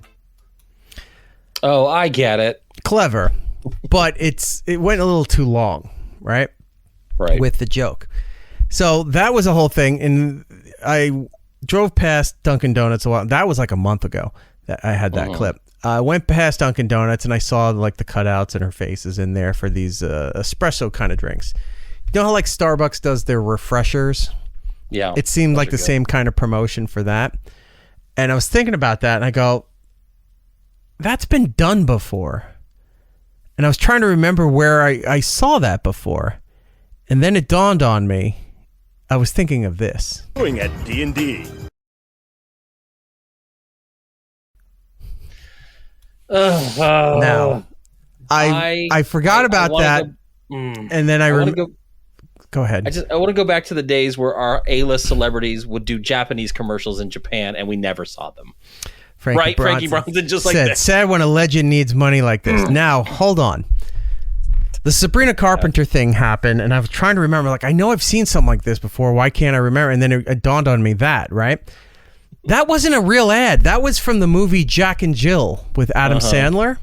So that was a bit he did in the movie. And then because the movie didn't do well, but that bit was so infamous from that movie, they took clips of it and did stuff for Dunkin' Donuts. So it was a skit for a movie that turned into a whole thing. I was just gonna say, like, that man was Serpico. Like, what is he doing? Now the part you don't see is at the end. Jack and Jill's not much better, but I mean, at least it wasn't like a full-on. At the part you don't see at the end in the movie, it's Adam Sandler and Al Pacino in an office. This is like the rough cut or almost the final edit. And Sandler's telling him, it's like, we still got to cut like 2 or 3 seconds from this. I just wanted to show it to you so maybe you could tell us where you think we should make the cut. Pacino leans over and he goes, burn this. And Sandler goes, what? And he goes, this may never see the light of day. No one should ever see this. He's like, but we spent all this money. He goes, who else has seen this? Nobody's seen it. No, somebody else has seen this. They must be found and spoken to. Like, he's really mad. And he's like, I don't need the money this bad. So it's a funny scene in that terrible movie. Okay. But the Sabrina Carpenter. Worried there because God, that was bad. But I would love to order a Dunkachino. Kids from 7 to 17 all are about their Dunkachino. I mean, that's a good line. All right, moving on. I have some funny videos for you. Oh, do you? We'll keep with somewhat with the Boston theme. There's a guy. I don't know if he's a comic or he's just a funny writer that does stuff online. Right. But he calls himself Massachusetts Guy, and he does reviews of anything, any genre, any product, any whatever. But he never gives anything a bad review. Everything's a 5-star review with him. So in this one here, he's going to a mall to look at outdated stores. Let's take a look. Like a mix between a Cinemax movie and your stoner cousin's garage. Going in here as a kid felt like a crime. 5 stars. I interviewed here in high school and they didn't hire me because I wasn't cool enough. So then my mom came in the next day and yelled at them. That ought to do it, Mom. Thanks very much. 5 stars. Every grandmother's worst fear. The first day their granddaughter shows up wearing something from here. 5 stars. Need a present for someone you don't really like? Have I got the stinky ass store for you? 5 stars. This was a great way in high school of knowing who the worst people were. 5 stars. Everything's $20 and it'll either last you 10 days or 10 years. Roll the dice. 5 stars. Why buy a game online when you can buy one from a place that smells like moldy Funko Pops? 5 stars. Saving people from shit in their pants since 1886. 5 stars. I need to pay this guy. I have to, as Rob likes to point out, I got myself promoted and it's employee review time. Right. So I have to review my employees and it's a 0-star, 1-star to 5-star review system. I need to hire this guy to do all my reviews, and it's just everyone's going to get 5 stars. It's the WATP method that we lifted. So it's like, leave us a 5-star comment, 5-star review, and shit on us in the comments. say how terrible we are, but hit that 5th star and then hit send, and then who cares what you say? 5 stars. So I pulled a couple fantastic. more. I figured you would like that because I liked it. The outdated, the Abercrombie one is like, here's how you knew who the worst people in the world were. We were in high school. And then I buy a game online where you can go to a store, get it physically with a. it smells like a moldy Funko Pop. Funkos. The other one too at the end was the Barnes and Noble. It's like saving people from shitting their pants since 1886. All right. Here's him reviewing a treasured memory to a lot of us in the 90s. Remember the Disney afternoons? Oh, I love the Disney afternoons. Get home from high school, bowl of cereal, watch the Disney afternoon like a. Well, here's him reviewing the shows of the legendary Disney afternoon. Scottish madman makes his little nephews look for treasure. Then he swims around in a towel full of money like a true fucking asshole. 5 stars. Little bears drink red juice and then tweak the fuck out. 5 stars. What if Batman's sidekick was the dumbest fucking pelican on earth? 5 stars. Mickey Mouse's worst friends and 2 vermin fly around in a flapping detergent bottle or some shit. 5 stars. Don't ask a nerd born in the 80s about this, just fucking don't. Unless you have 10 fucking hours to kill. 5 stars. Hey, you know what would make a good show for kids? Let's take the horrible show away. Hold on. You moved off camera. What did you do? It's my gargoyle shit. Like he's like, don't ask anybody. I'm like, yep, here it is. All right. Down in a flapping detergent bottle or some shit. 5 stars. Don't ask a nerd born in the 80s about this, just fucking don't. Unless you have 10 fucking hours to kill. 5 stars. Hey, you know what would make a good show for kids? Let's take the horrible show Wings and combine it with Baloo the fucking bear. 5 stars. Remember Bonkers candy? Giant fruit falling on people's head and shit in the commercials? Anyway, I don't know what this is. 5 stars. I've heard of Bonkers. I never watched Bonkers, but all the other ones were like fucking A-list. Bonkers had a better theme song than it did a show. He was like a cat that was working for the local police and would bumble capers and what have you. But the song, whenever the word bonkers came up, it was just somebody real deep going bonkers, but in a computer voice. It used to go like bonkers. No ifs, ands, or buts. Bonkers. Going totally nuts. Bonkers. It was a weird thing, but the theme song was better than the actual show. Of course. Gummy Bears is one that like I'll bring up and people are like, I have no idea what you're talking about. I'm like, are you kidding? Casey saying Bonkers was a marsupial. Look at you getting all Terry technical on us. See, here's the thing. There was another show that I always mix these two up called Marsupilami. Did you ever see that one? No. I'll look that one up. No. That one's weird. I haven't heard of that one. I think that was a Nickelodeon show. We're going to finish with a 90s theme where he's going to review treasured 90s sitcoms. Here we go. Man can't escape from a curly-haired prick. At home, at work, the little fucker's always there. 5 stars. A woman marries for personality rather than looks. Then she's angry every day for the rest of her life. 5 stars. A mom who only cares about her fucking hair salon marries a dad who only cares about being not David Hasselhoff or some shit. 5 stars. A depressed policeman realizes he likes the annoying kid next door more than his own lame-ass kids. 5 stars. You'd be watching the funniest shit of your life and then this fucking thing would come on. Sorry I don't have my PhD, you boring fuck. 5 stars. 4 assholes ruin the lives of every single fucking person they meet. 5 stars. Even after all these years, the theme song still slaps. Sometimes right across your face. 5 stars. A girl runs away from her wedding, then spends the next 10 years obsessed with fucking human droopy dog. 5 stars. Human droopy dog. I gotta say, he was actually spot on with Seinfeld. They just ruined the lives around everyone. Yeah, like, that's 4 assholes ruin the lives of everyone around. That's exactly the show. I wonder if that was the pitch. If I ever get a chance to talk to Larry David, can you tell me if the pitch was, here's 4 assholes that just ruin the lives of everyone around them? Oh, so funny. Oh, and Marsupilami was a Disney show. Weird. Anyway, thought you would enjoy those. Those are great. In case that was too funny and you needed a palate cleanser, here's one more for you. Say the weird thing. Randomly catch myself fantasizing about what an entire roller coaster full of deaf people would sound like.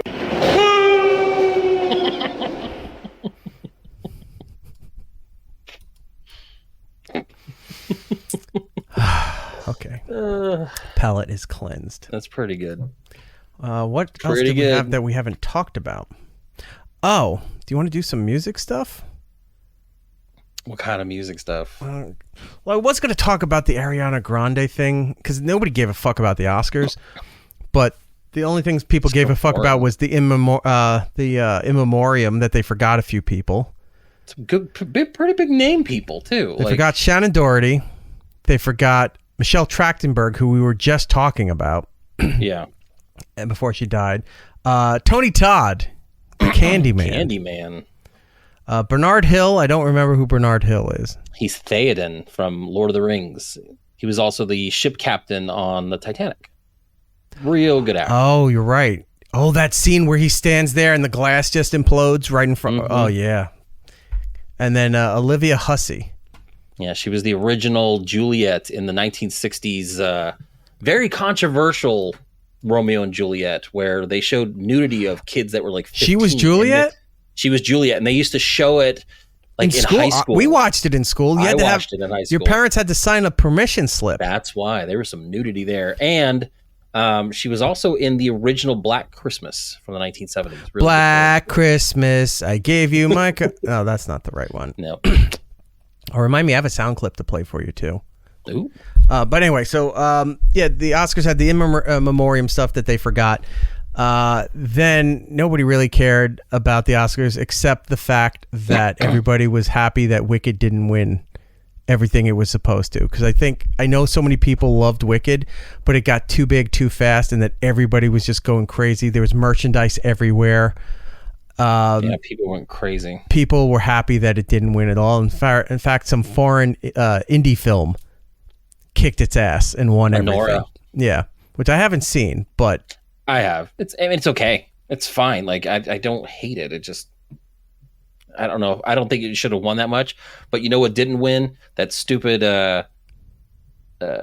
musical, like the transgender musical that everyone was fucking like fawning over. That shouldn't have won anything. I think one of them got like best original song or something like that. It's so bad. I gotta find the name of it. I'm looking. I've actually purged it out of my brain. Amelia Perez? Yes, that movie is garbage. I never saw this, but wasn't there... People were mad at this movie because it was something about the drug cartels in Mexico, right? Yes, in fact, I think that was originally why we wanted to talk to Gabby. I don't know anything about this. What is it that everyone hated? Well, it's a terrible musical. It's a bad plot. It's bad writing. The acting is terrible. And even though I'm not into Wicked, it is far below the quality of Wicked, and it was winning awards over Wicked. And people are like, "Why? What is going on here?" I'm seeing an article headline here. It's garbage. That GLAAD was criticizing the movie for its trans representation. Sure. So the lead actress is trans in this movie? I don't remember. All I know is that there was some issues with the director trying to represent Mexico. In fact, look, Gabby, that's what I remember. All right, that's what I remember. People hating that it didn't really reflect Mexican culture or anything Not at like all. that. Yeah, no, it was a bad. She said everyone in Mexico hates it. So good. Tom saying transgender musicals, isn't that all musicals? No, not all, but most. She said the director admitted that he didn't even read or know anything about Mexico. Well, why would you? Well, the fact that it took place on a ship in the Gulf of America, I think, really set everything off. But anywho, so yeah, the people were happy Wicked didn't win what they thought it was going to win. There's the red carpet stuff, right? And it's always usually, what are you wearing? What are you most excited to see? It's all fluff. Usually no one gives a shit about this stuff. But there's this one piece that involves Ariana Grande, who of course is there from Wicked. And she's being interviewed by that guy that I can't stand. Mark... Do I have his name on the file here? I think I do. Oh, I've seen that guy. Yes. He's the redhead gay guy who's really annoying. Mark Malkin. Yep. So he's doing this interview for Variety. And he's I remember where I really didn't like him when he was doing the stuff for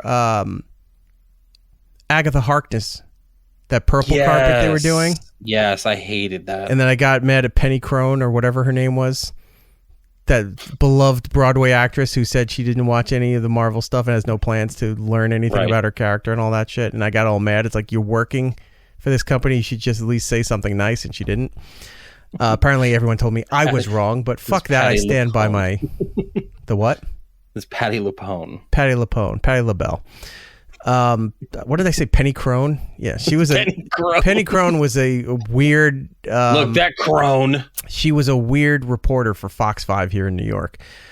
Anyway, so the guy's doing this interview with Ariana, and he starts talking to her about her musical career. Like she might not have another album or something that's coming out, but she hasn't made any announcements, and people are wondering. Listen to this shit. Let's talk about music. You told me you're not going on tour anytime soon. She's thin even, I mean, this isn't new commentary either, but she's thin even for her frame. Right. Like every time we saw it in interviews with her and the other guy, other girl, whatever, the bald one. You're just batting 1,000. Black Skeletor. What's her name? Cynthia Erivo.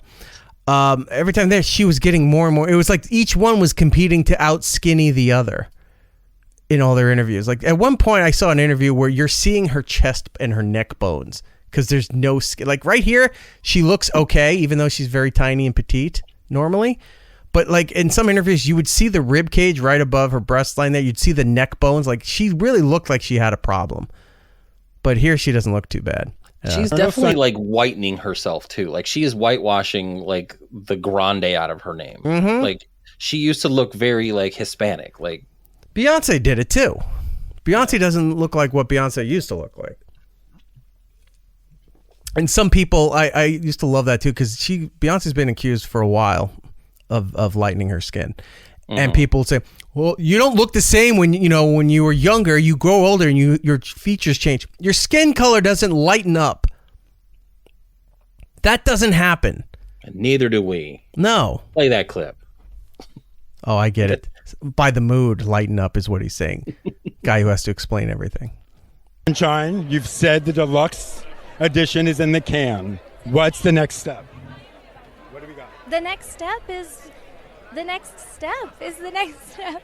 It means it must come out. It's been... Do you have a release date? You know what? They did the Brighter Days memory erasure treatment to me, so I'm having trouble remembering the details. They're foggy because at the Brighter Days clinic they do the memory erasure, What? The memory erasure. They erase it. It's a little foggy, but... If you could remember, struggle, tell me. Give me a date. You know what? I'll have to go back to the clinic and see if they can restore my memory. Is it going to be soon? Because the fans want to know, Ariana. So soon? So, Mark, you have to learn the language of my fans because soon means 10 days or less. I'm not allowed to use that word at this moment. So it's not less than 10 days? I'm not going to use that word today. I'll say that. The pomposity of this. She tried to pull an Eternal Sunshine of the Spotless Mind reference on people that we're just not tracking it. Right. And thought it made her sound cool. That hurts my brain. Is this an example of, and I think we've talked about this, younger people who make videos about something that's always existed or existed for a long time and they pretend like they're the first ones to discover this? It could be. Is this what she's trying to do? Or does she think she's being humorous and funny and it's coming off as delusional and out of touch? I don't know. It's so weird. Like that was a weird interview. Well, it's not done. Oh no. I mean, you're so naughty. What are you doing? Because we want new music. So just give me a date. Give me a date. I won't tell him. Look at that. Look what he's doing now. Yeah, he's weird. Because, I mean, obviously she's uncomfortable talking about it. He, as a professional, should move on to a new subject. Right. Instead of pushing. He puts his hand on her bare shoulder and pulls her in for like the tight hug. Right. With the mic in her face. He's like, come on, talk to me. Imagine touching anybody like that. Even if ones you love, you don't want to touch like that. Like, all right, give me the hug. All right, go away. I don't even hug my children that way. Right. But look what else is happening too. Whatever this undergarment is, that's over, like it's under her dress, but it's like covering her breast line. Right. Because I can't even say she has breasts because she has nothing. She's just, solid rib cage here. But whatever this thing is, I don't know if it's like a breast coverage or if it's something that's on there to keep the dress from slipping. Like I think it's part of the dress. I think it's the cut of the dress. You think that's part of the dress? Yeah, I think so. Because I think at the beginning here, look, it's not out that much. And by the time we get to him pulling in there, look how much it's coming out. Like it's made to shift a little bit. Okay. It just feels like he's yanking her dress down. Tell anyone. I won't tell anyone. Just keep your eyes peeled. To your social media. No, yes. Just keep them peeled. That's all I'm saying. Yeah. None of that made fucking sense. Like she's not doing a great job of being interviewed, but he's a terrible interviewer. No, he's garbage. But he's listed as the most famous red carpet. Like everybody on the red carpet knows this guy. Ooh, do they? You obnoxious fuck. Very handsy too for a gay dude. Or are they all like that? Sister, they all. Rob, chime in if you know the answer.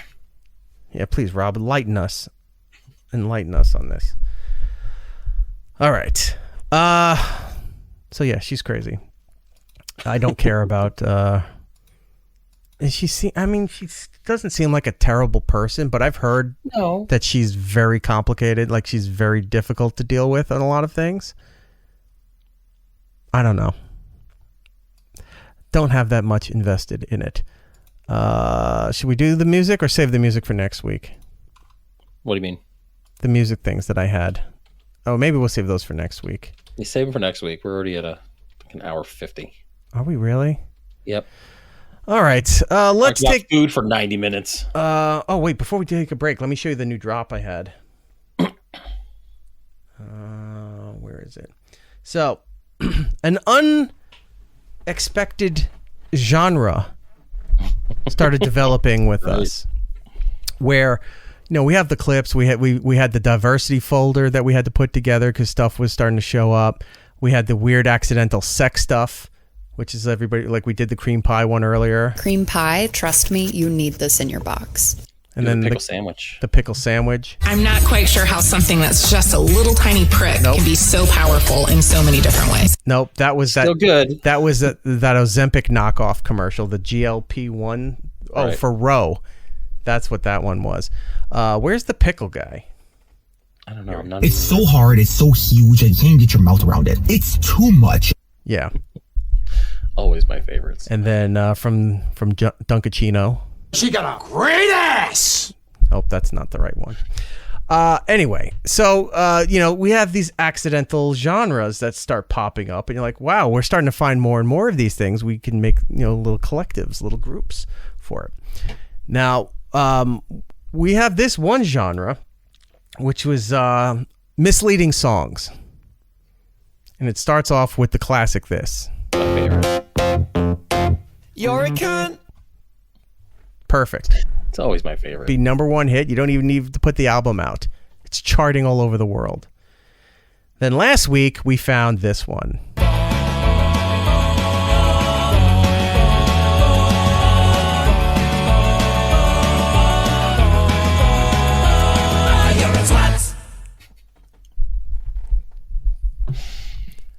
I've got a new one for you. Do you remember the old Folgers TV commercial? Best part of waking up? It's Folgers in your cup. Right. The best part of waking up is not giving a fuck. It should be my alarm in the morning. There's more drops, but they're not all loaded. But they're coming. So I figured we'd roll them out over time. Them in. Yeah, roll them out over time. Those are good. All right, let's take a break. Segment 2 coming up next. More, it's Eric Nagel. It's Eric Nagel. Next. It's Eric Nagel. Follow the show on all social medias at It's Eric Nagel for ways to watch or listen to the show, both live and on demand. Go to itsericnagel.com. We're back with It's Eric Nagel. Segment 2 of the show. Eric Jordan here with you, talking about television, movies, streaming updates, all the shit that's going on that you need to know about and what to avoid. And as we do with segment 2, we talk about things that we are currently watching in our own lives. Jordan, what are you watching? I caught up with Severance season 2, so I went back and I figured, you know what, I'm going to rewatch parts of season 1. So I finished up season 1, went right into season 2, and I put off a lot of things to finish it up because that show just gets progressively better and better, and I'm all caught up. I believe you are too. The next episode drops as this show goes on to radio or streaming Friday, the 8th, I believe, the 7th. So yeah, I'm all caught up. That show is fantastic. Like I don't know. I told you last night, it's one of those shows that has. What do you like about it? Give me 80 examples. Go. 8 examples. Go. One. I like that there's a mystery to it, but I don't. No. It's taking too long. Move on. Next show. So the other show I watched. No, I was kidding. Yeah. So like it's just there's a bigger mystery to it. I almost don't even care. Like I'm so invested in each of the characters that I don't need to have all the answers given to me. And it's rare that I'm just like, I don't like, I want to know what's going on, but I also don't care because like I love the characters. I love everybody in the show. Everyone's acting is spot on. It's fantastic. I love that show. I love Severance too. And it always reminds me, I think we've said this before. There's a movie starring John Hamm that came out like 3 or 4 years ago called Corner Office, and it feels like the same thing with Severance, even though totally different processes and approach to it. I'm guessing like Corner Office is supposed to be like something about his the mundane life of working in a corporate office and the psychology that was affecting John Hamm, like being lonely, that he created this whole world that doesn't exist kind of thing. Mm-hmm. It just feels like it could be like if you went to Blockbuster, if it was still there and you had certain employee picks, right? That would be we should bring that back for shows and TV stuff that we like. Let's make our own employee picks. Like just top 5. I'll get the graphics made and we'll have our wall. Not even top 5. Just put a bunch of movies together that you think would all fit together. And put them all together. And put them in a backpack. Put them in a backpack. Yeah. Okay. But my employees' picks were that, it's easy to have The Office, but I put the original Office, the British Office, which somebody corrected me. Oh, I think it was Brody. Dumb Brody said to me, and he goes, "What do you mean?" He's like, "The original Office is." He's like, "What do you mean? You mean the British Office?" I go, "Yeah, that's the original Office." He's like, "Well, most people know the Office as being the American Office." I go, "That's not true. That's the American Office. That's the Office." David Brent. Yeah. The original Office is the BBC one. Right. Don't ever correct me again, Brody. No, I'm kidding. The original Office, I would put up there, but then you have Severance, which is fantastic. I would put Corner Office up there too, and it's like, oh, it's a whole Office theme. Yeah, kinda. It is a whole Office theme, but Severance is like Lost meets The Office. Mm-hmm. So you could put the Lost thing in there too, and you'd look at that top shelf and like, oh, all that. What did the kids say? All that tracks, as dumb Rob would say. You have an agent that says tracks. Well, Jordan said it too. I caught you the other night. You said it. You said it in one of our late night chats. I don't believe you recorded it, so it doesn't exist. Fair enough, but from my recollection, I think you said, "Yeah, that tracks," and I said, "What's wrong with you?" Saying something tracks is fine. If I said this show slaps, then I would assume that I would not be on next week's episode. And you would be slapped. I'd call up your kids and go, "Here's what you're going to do. Exactly. I'm going to pay you handsomely. When he's sleeping, just wind up and give it a go." Yeah. Anyway, so yes, Severance. You're liking Severance. I think there's a new episode coming out today. Tomorrow. Well, yeah, today. Well, today's Thursday. It comes out Friday. Right. So yeah. Okay. How many episodes are in this season? Because I think we're up to 7. I think they were 8 or 9 in the first season. So we're coming up on the end of season 2. It's depressing because there's so much going on. I'm looking it up real quick. Well, while you're doing that, I stuck with the Apple TV 10. theme. There's 10 episodes. 10 episodes? So Okay. we're going we got a into couple more. episode 8, I believe. 8. Cool. Yeah. So we got another couple weeks of stuff. All right. So I stuck with the Apple TV theme since I got a free trial for like 3 months. So I finished watching Severance, and then I went to an Apple TV original movie called The Gorge. Have you heard of this one? I've heard of it. I haven't seen it. I saw the poster work for it all over the place. And every time I saw that, all I kept thinking was Lisa yelling, Springfield Gorge, when Bart announced he was going to jump on his skateboard. He's going to jump it? That's all I think about. Who's in the Gorge? This one is Anya Taylor-Joy and Miles Teller. Sigourney Weaver's in it as well. I couldn't think of the briefly. guy's name, but yeah, okay. I couldn't think of it last night, so I had to look it up and make sure I had it on here. But basically, the story is like there's this giant gorge. I forget how long. And this wise-ass kid on a skateboard jumps this giant ravine. Does he live or die? I didn't get to that part. 5 stars. 5 stars. And on each side of the gorge, there's these 2 towers. And they're both run by like the European nations Plane and then hits the them. U.S. Yeah. Yeah. And then the Muslims come in. Parachuting into the gorge. Flying into the gorge. But they're told, like, some big event broke out in the world today. Muslim planes with them paratrooping into a gorge. Fell into the gorge. Why? No one's been seeing them again. All I can say is it looks like that old video game Lemmings. Do you remember that game? Yes. Yeah, where you just keep them from falling off the cliff. It's like, no, I kind of want them to fall off the cliff. I'm not building any security parameters there. Go ahead. We can fill it up. We'll just keep filling it up with people. So the idea is that on each side there's a tower, and each tower is manned by one person for like a year. And they're told, like, you got to keep it up. You got to keep an eye on the gorge. You have all these weaponry, and then there's different protocols to stop whatever's in the gorge from getting out. But you don't know what's in the gorge, and you don't see what's in the gorge right away. And this movie is weird because and it's a distant shot, and from the gorge out comes that giant worm from Tremors, right? A graboid. And there's Michael Gross there with a cowboy hat and a shotgun. All of them. Yeah. Every single one. Him and Reba McEntire just holding down the fort. Is she in those movies? She was in the first 2, I believe. She plays his wife. I only saw the first one, and it was like decades ago on like USA Up All Night or something. Yeah. I'll have to go back and watch those. Yeah, she's at least I believe the first 2, but after that Michael Gross just became like the star. Kevin Bacon's like, I'm done. Yeah. Well, why is Stephen Keaton? Yeah. When did Stephen Keaton get into law enforcement? Fuck, where's Mallory?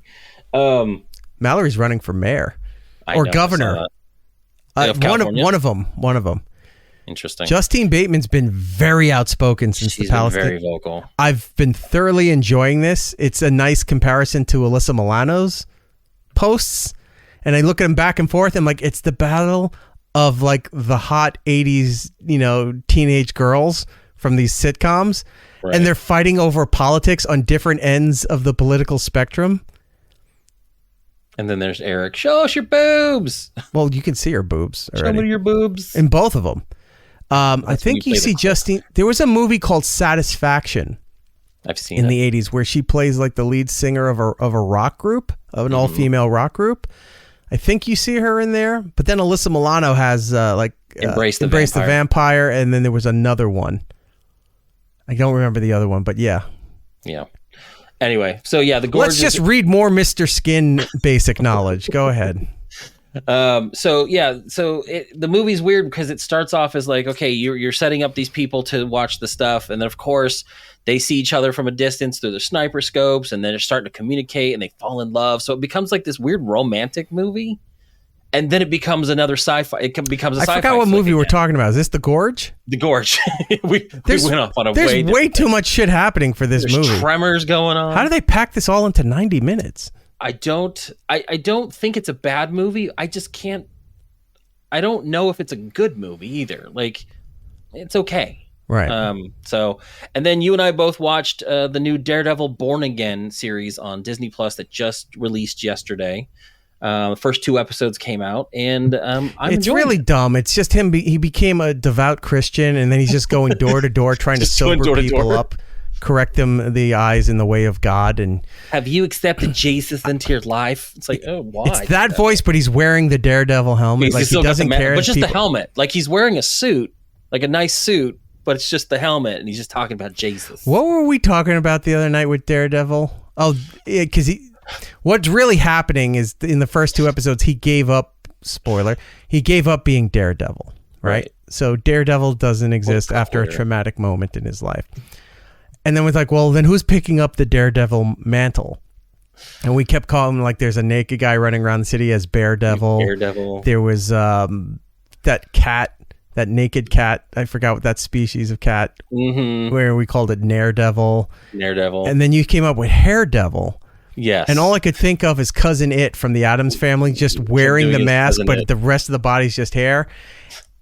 I want to overdub like a scene from a scene of it where he's just doing that, but everybody else he's talking to knows what he's saying, just like in the Addams Family, but the audience doesn't.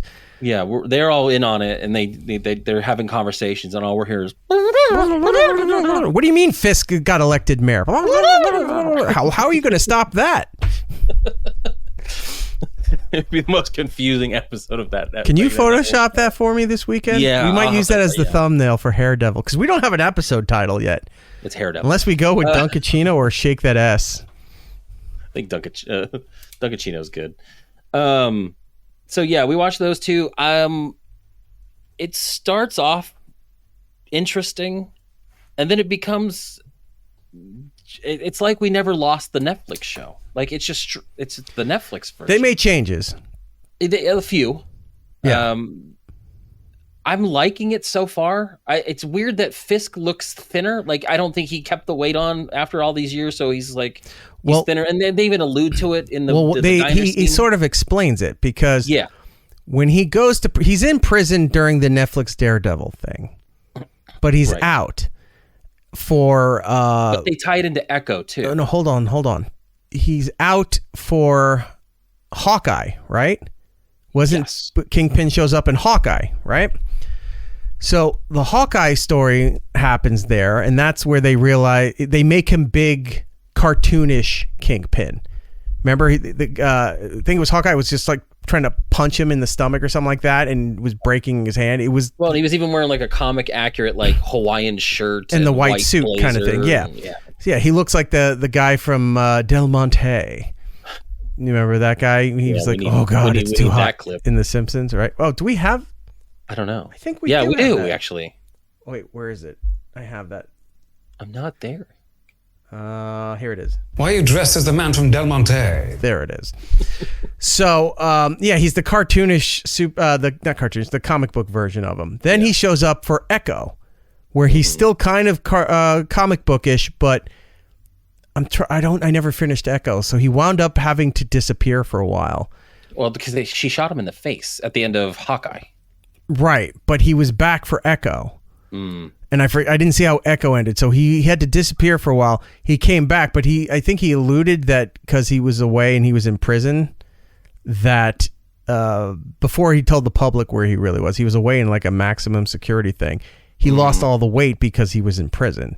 Right. So we'll see where they go now with all of this stuff. But if we're only 2 episodes in, hopefully that if he gets into a fight sequence, they give him back his comic book girth.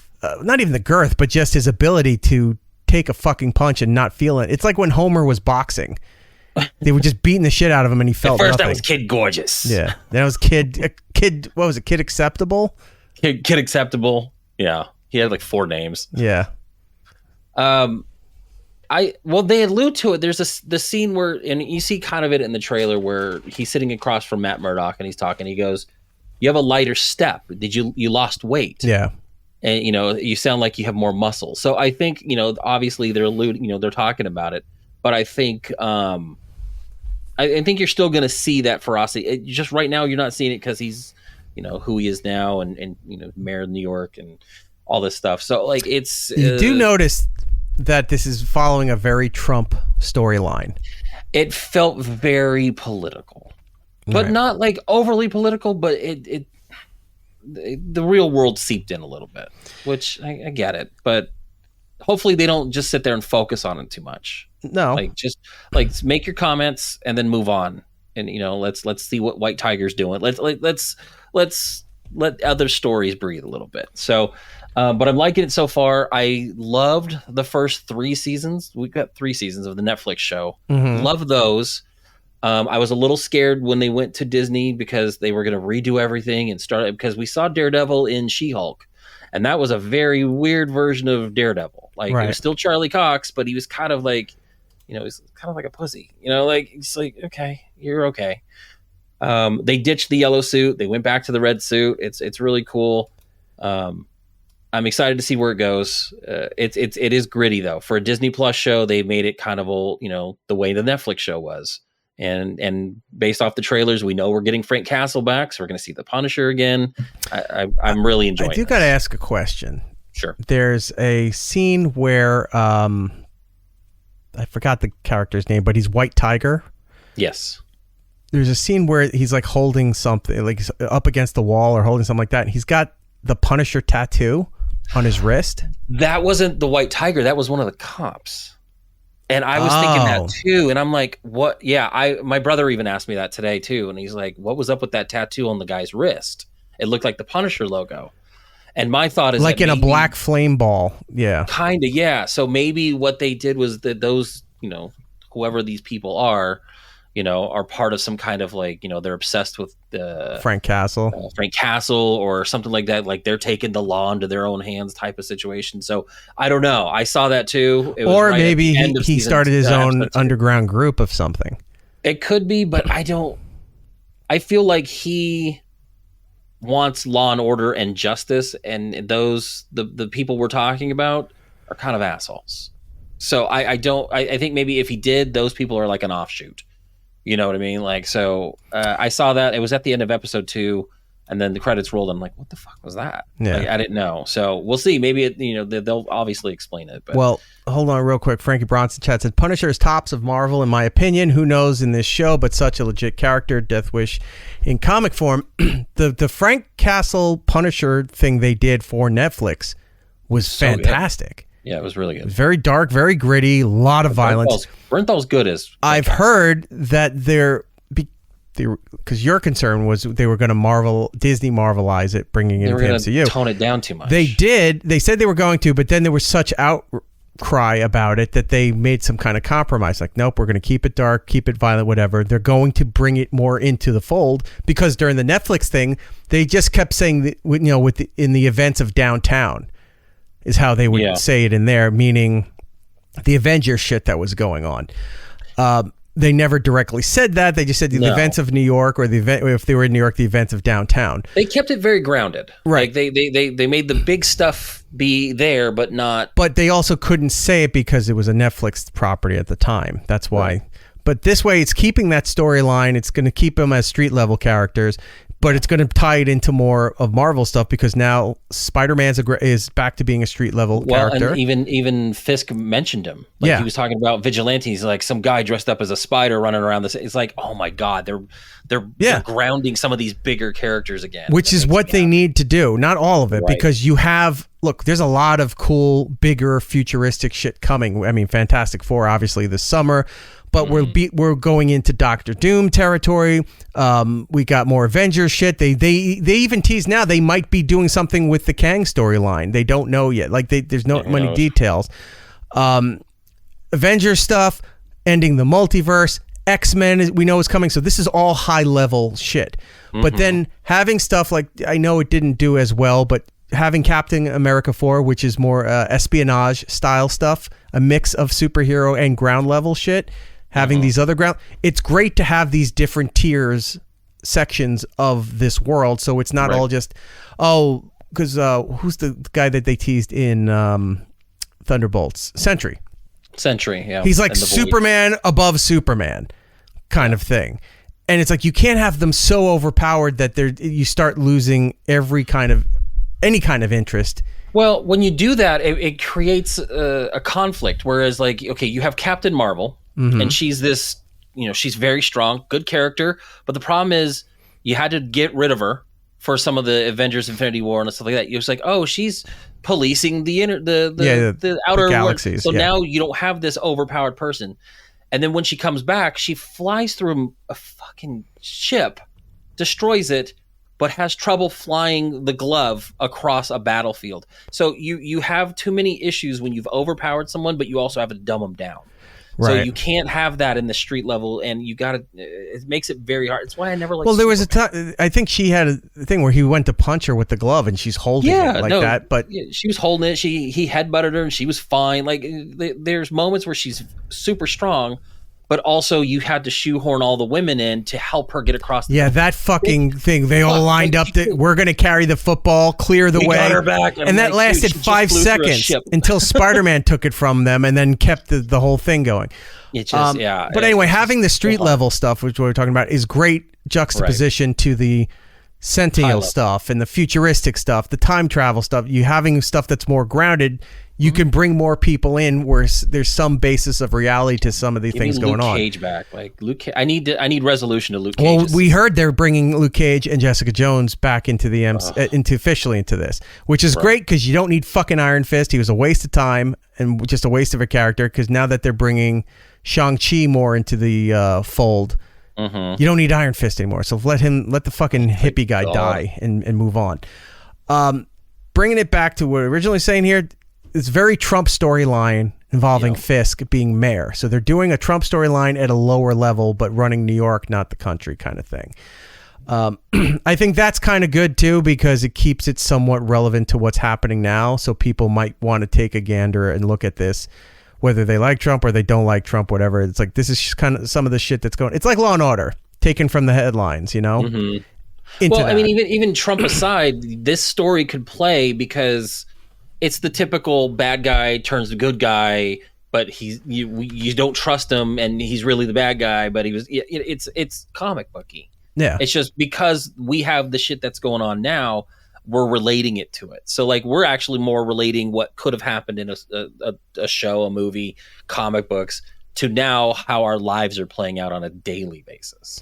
So that's why we're making that parallel. But I mean, I'm sure that's why they wrote it that way. But they could have legitimately just put it in any comic book and it would have played just as well. A friend of mine is in that show.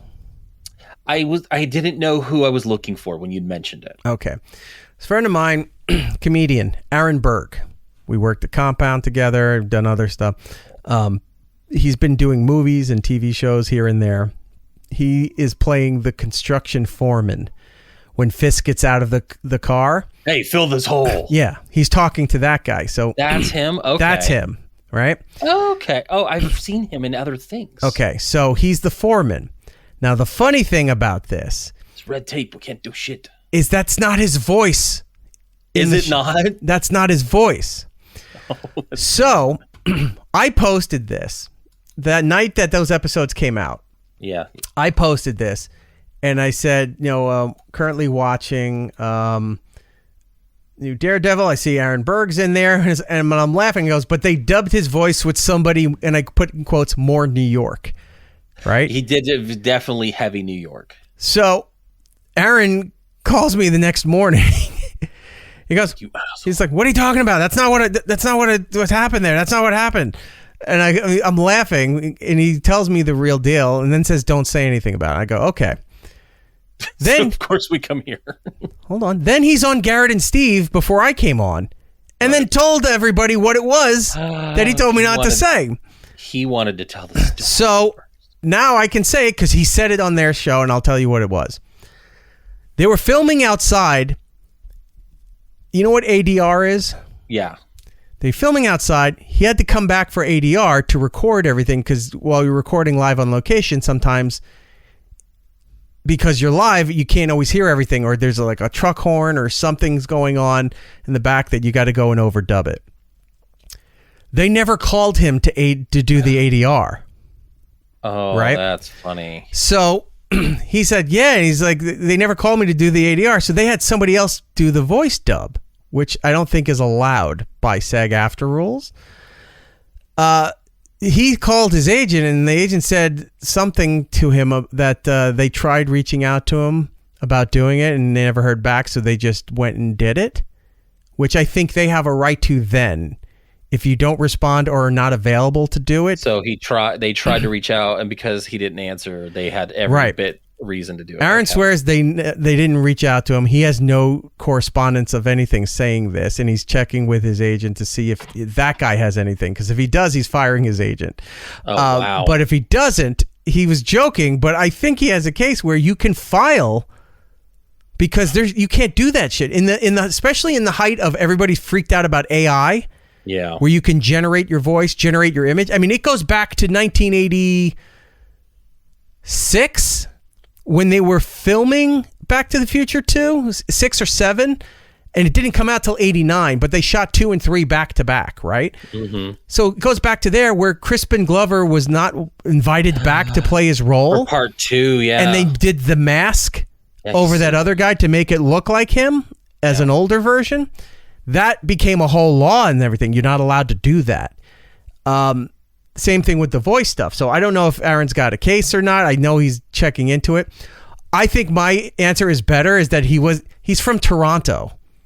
Oh my he's God. this short, muscular comedian from Toronto. He didn't sound New York enough. I think they overdubbed him because he wasn't like, hey, yo, that kind of shit. That's funny. His answer is probably the right answer. Sure. See, my answer is the better answer. Talking real quick, and then I'm going to go back and watch that scene just to see it. Right. Because I don't know what I couldn't pick out his voice. You obviously know him a lot better, so you would know, and that's why, that's funny. Yeah, I'm going to look that up later. Right. So Aaron's answer is probably the right answer. Sure. Mine is the better answer. And then somebody, because he used to do a show with another friend of mine, Gino Bisconte, right? Mm-hmm. Who stand-up comic. You may know him if you were a Howard Stern fan. You may know him. He used to do the podcast with Artie Lang when Artie had his own podcast. Right. Gino was the other guy on the podcast with Artie. Gino's from Philadelphia. So he sounds very city, but he also sounds very Philadelphia at times when he's yelling. And he yells a lot. Somebody wrote, it's like, oh, they should have just had Gino overdub it. I go, yes, let's replace the Canadian immigrant pretending to be New York and overdub it with the guy from Philadelphia. Sure, it's just all kind. Now that I'm thinking about it, maybe they should have. I'm just trying to correct it like an idiot, saying that's not how it goes. Maybe they should have. Anyway. Cool. What did you watch? Or anything that cool, that kid, the Canadian kid from The Simpsons. They say I'm slow, eh? Because I'm from Canada. I start fires. I start fires. I'm a gulch. Oh, if we could do that, I'm a gorge. Switch that up. Maybe that should be the show title. I'm a gorge. I'm a gorge. No, that leads a lot of fat jokes. I'm not willing to deal with that right now. I watched DareDevil. I caught up on Severance. Mm-hmm. I watched Shane Gillis's episode of Saturday Night Live. I saw a few clips, but I didn't watch the full episode. I'm almost halfway through it. I haven't gotten to the rest of it, but the two clips that came to mind was one is where there's 4 newscasters and they're all betting on which race committed the crime of the story they're about to read, which was hilarious. And then he did you know how they do the phony commercials, right? Mm-hmm. This one got written up in so many places that they were saying was probably one of the best commercials that Saturday Night Live has ever done. And it seems like a one of those prescription commercials, Mm-hmm. pharmaceutical commercials you see during like CNN, Fox. It's on the cable channels. And he's talking about how you can't deal with like social anxiety or shyness or just dealing with other people. And the whole thing was about get yourself a prescription for a couple of beers. And it's just him drinking like months ago, anxiety and depression were ruining my life. Yeah, it's a box of 2 tall boys. Yeah. And he's just downing them. He's like, he's at the office. He's at his kid's little league game. He's doing all this shit. Hilarious. And then, but like a lot of press was saying this might have been one of the best commercials they've ever did. One of my favorite ones is he's like, sometimes the side effects include sleeping on the job, this and that. That's why a little bump. And it's like a bag of cocaine and a key. Yeah. And he like, goes, or you could take the other thing. And he's talking about like edging, riding the edge of it. Yeah. He's just like this. So a lot of press was giving this commercial praises. And I'm sitting there and I go, because I used to work with Shane too.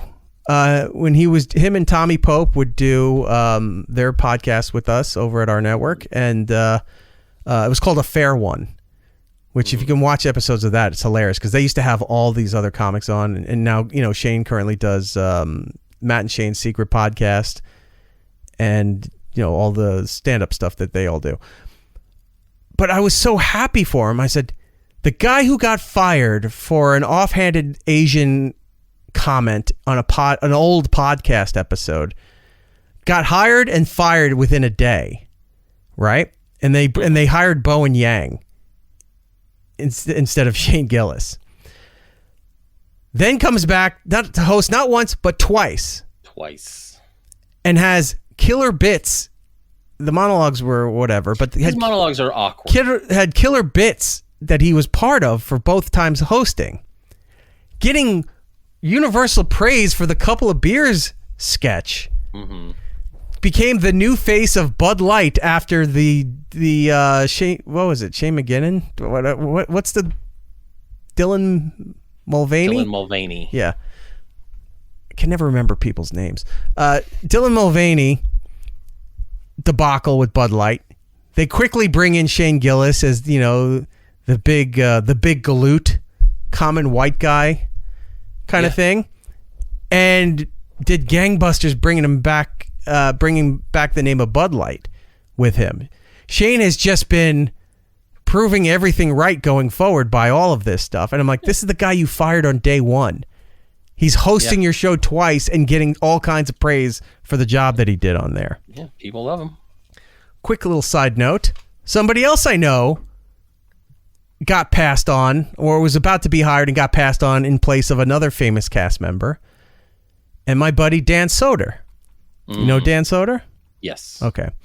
Dan was about to be hired for Saturday Night Live. He went through the whole audition process and everything.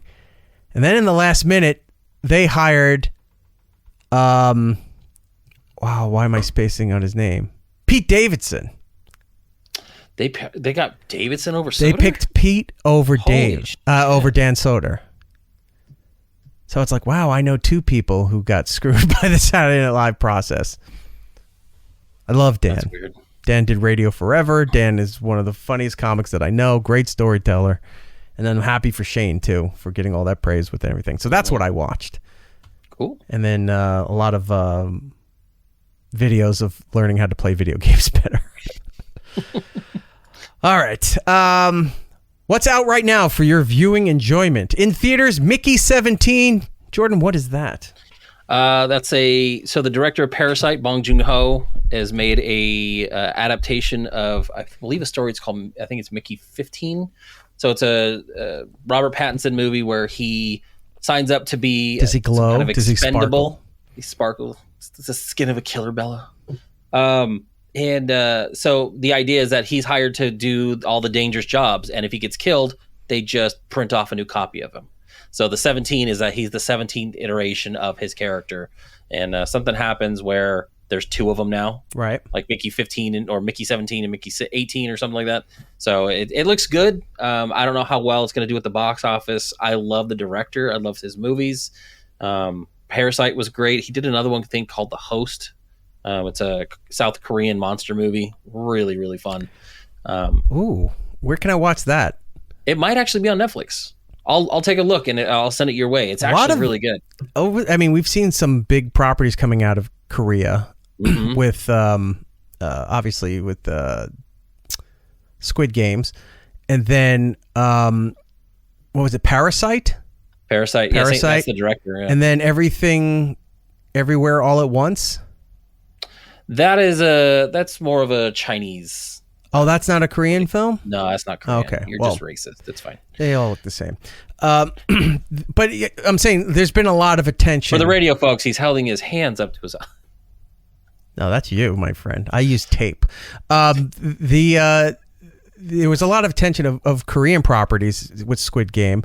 And then more Asian properties. Japan also has some stuff that was... I don't know. He was Asian. He sounded Asian. Asian. Japan had some properties that were, have always been a mixed bag in the United States. People either love it or hate it based on whether it's Godzilla or anime or just regular kind of movies. A lot of Asian properties have been coming to the forefront in the last several years, good, yeah. and I've been enjoying a lot of it. So I want to see that Korean monster movie. That sounds fantastic. Yeah, The Host came out like 2006. I came across it once. I was actually at a comic book store like late night, and they were playing it on the TV, and I was like, "What the hell is this? Never seen it." And they told me what it is, and I searched for it for like a year, and they finally released it, and it's really fun. Casey in the chat saying The Silent Sea and Hellbound are awesome Korean shows. All right, I'm gonna have to check those out. I'll have to check those out, and then Mr. Butterballs, which is a fantastic name. Fantastic name. I don't know if Old Boy is a show to watch. No, Old Boy is a movie by a director, Park Chan-wook. It's another South Korean movie. It is one of my favorite. I actually have like a limited edition steelbook version of it. Like, it is one of my favorite movies. It is a fucked up movie. Like the end, like what happens in it is really messed up. I think Spike Lee made a remake of it, and it was horrible, but the original is fantastic. So were they stomping the yard in that one? No. What was his character? Mars Mailman or something? I don't remember. Remember, it's got to be the shoes. He had that Nike ad going for the longest time.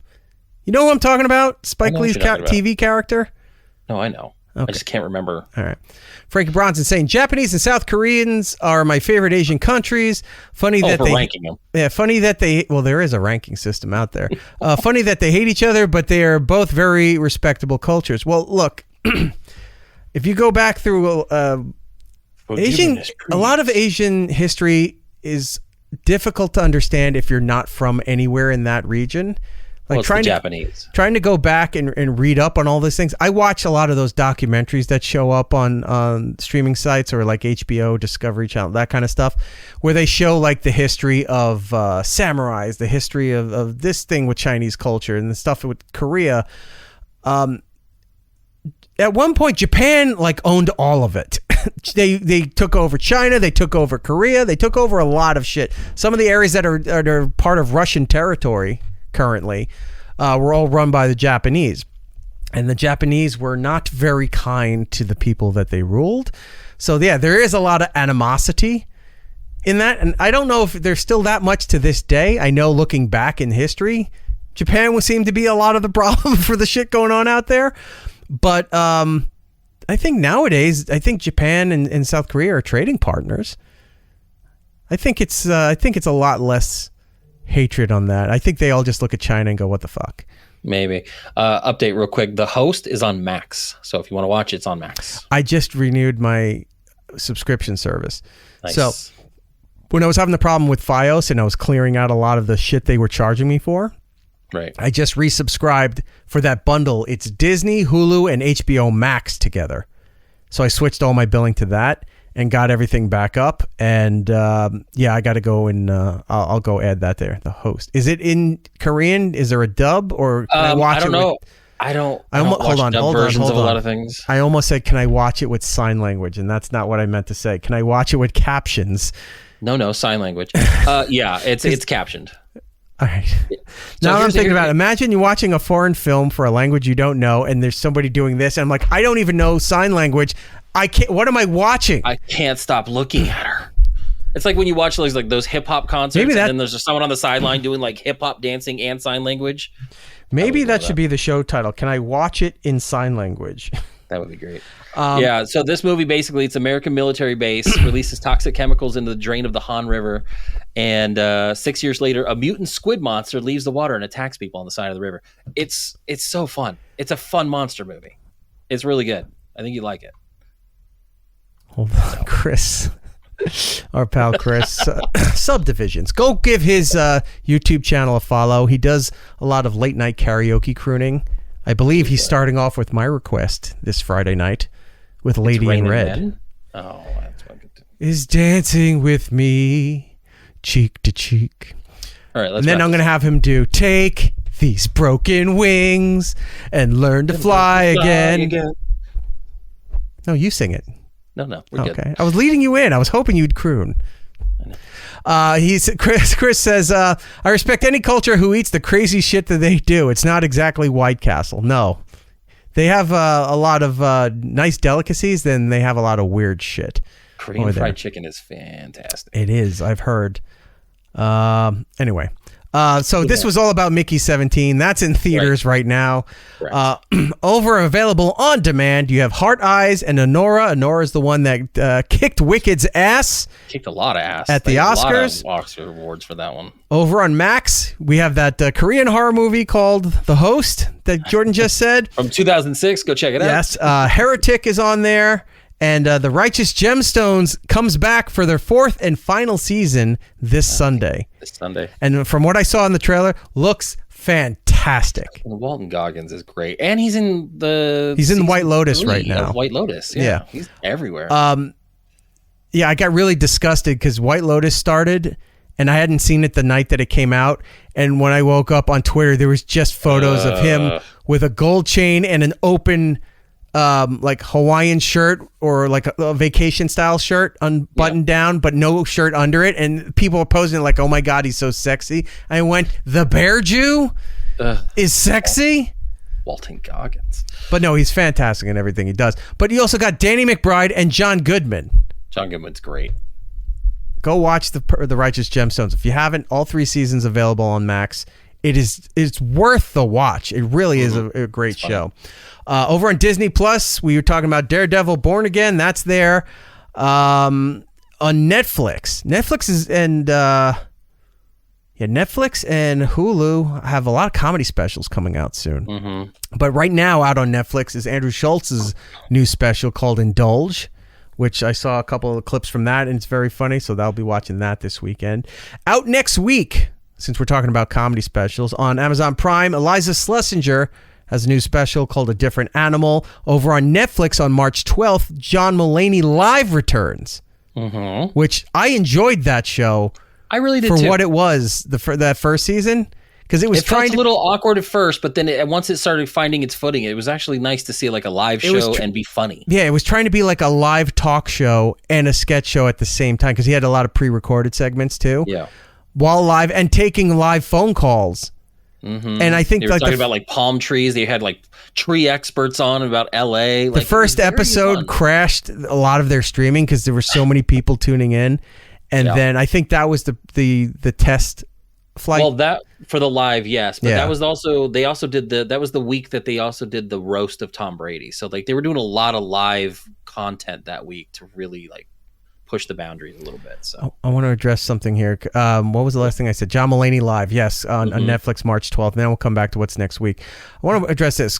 Chris in the chat saying, good, they better do something. I haven't seen a damn thing I wanted to watch on Netflix since I got it for the Tyson fight. It's been a waste. I've been watching Tubi. It's nifty. Lots of movies I love.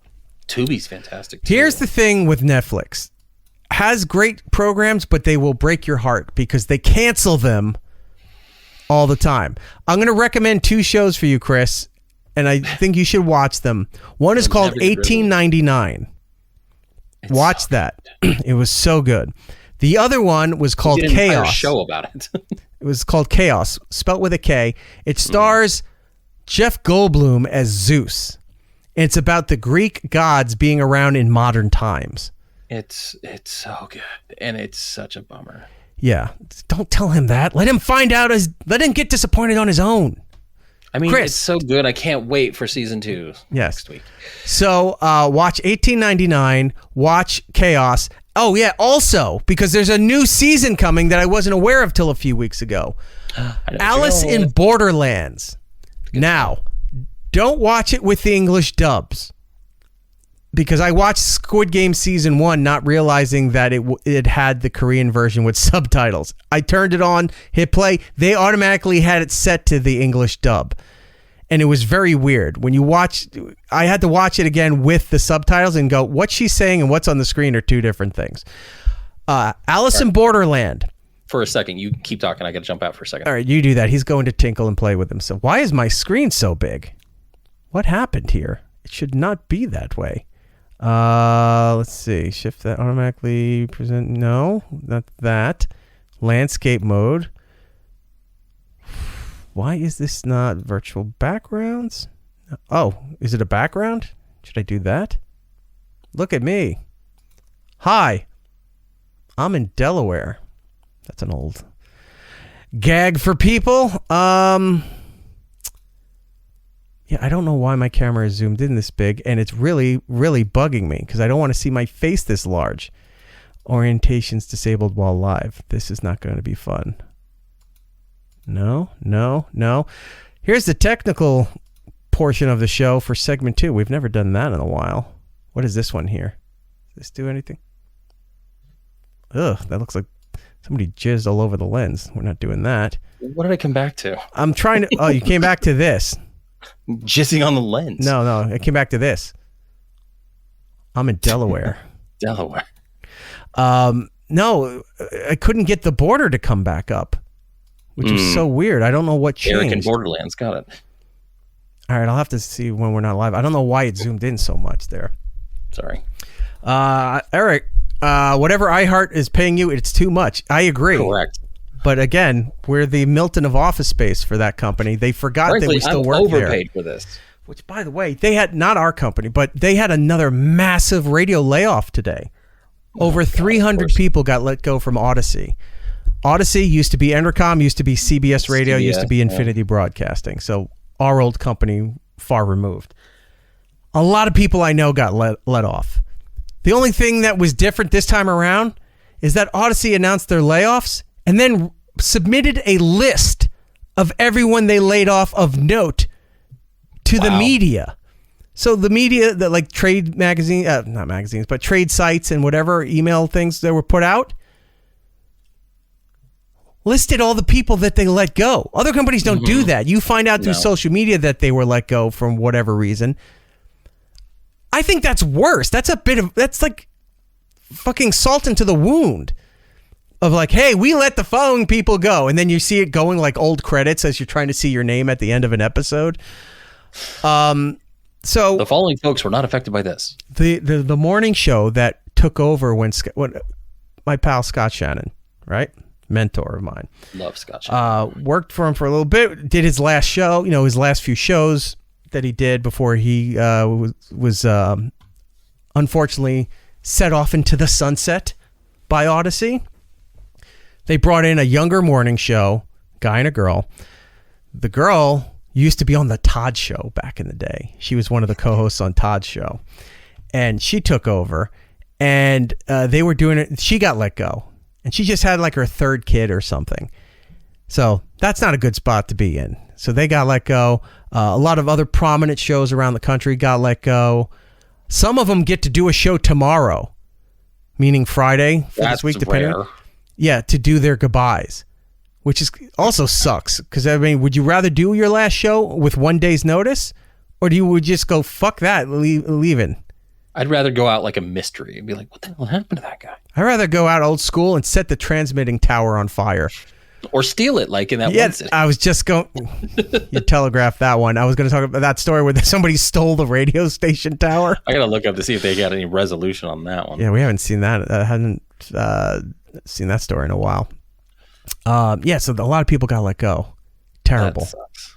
Anyway, which makes it even more difficult because now that you're talking thousands of people competing for dozens of jobs that may be available in radio and television. Television's got another bloodbath coming too. I don't know which direction, but I was hearing some rumblings that another network or two is going to have problems. But I also had, and I said this one on the radio, that I heard that sometime this month, Comedy Central and MTV are being let go from Viacom.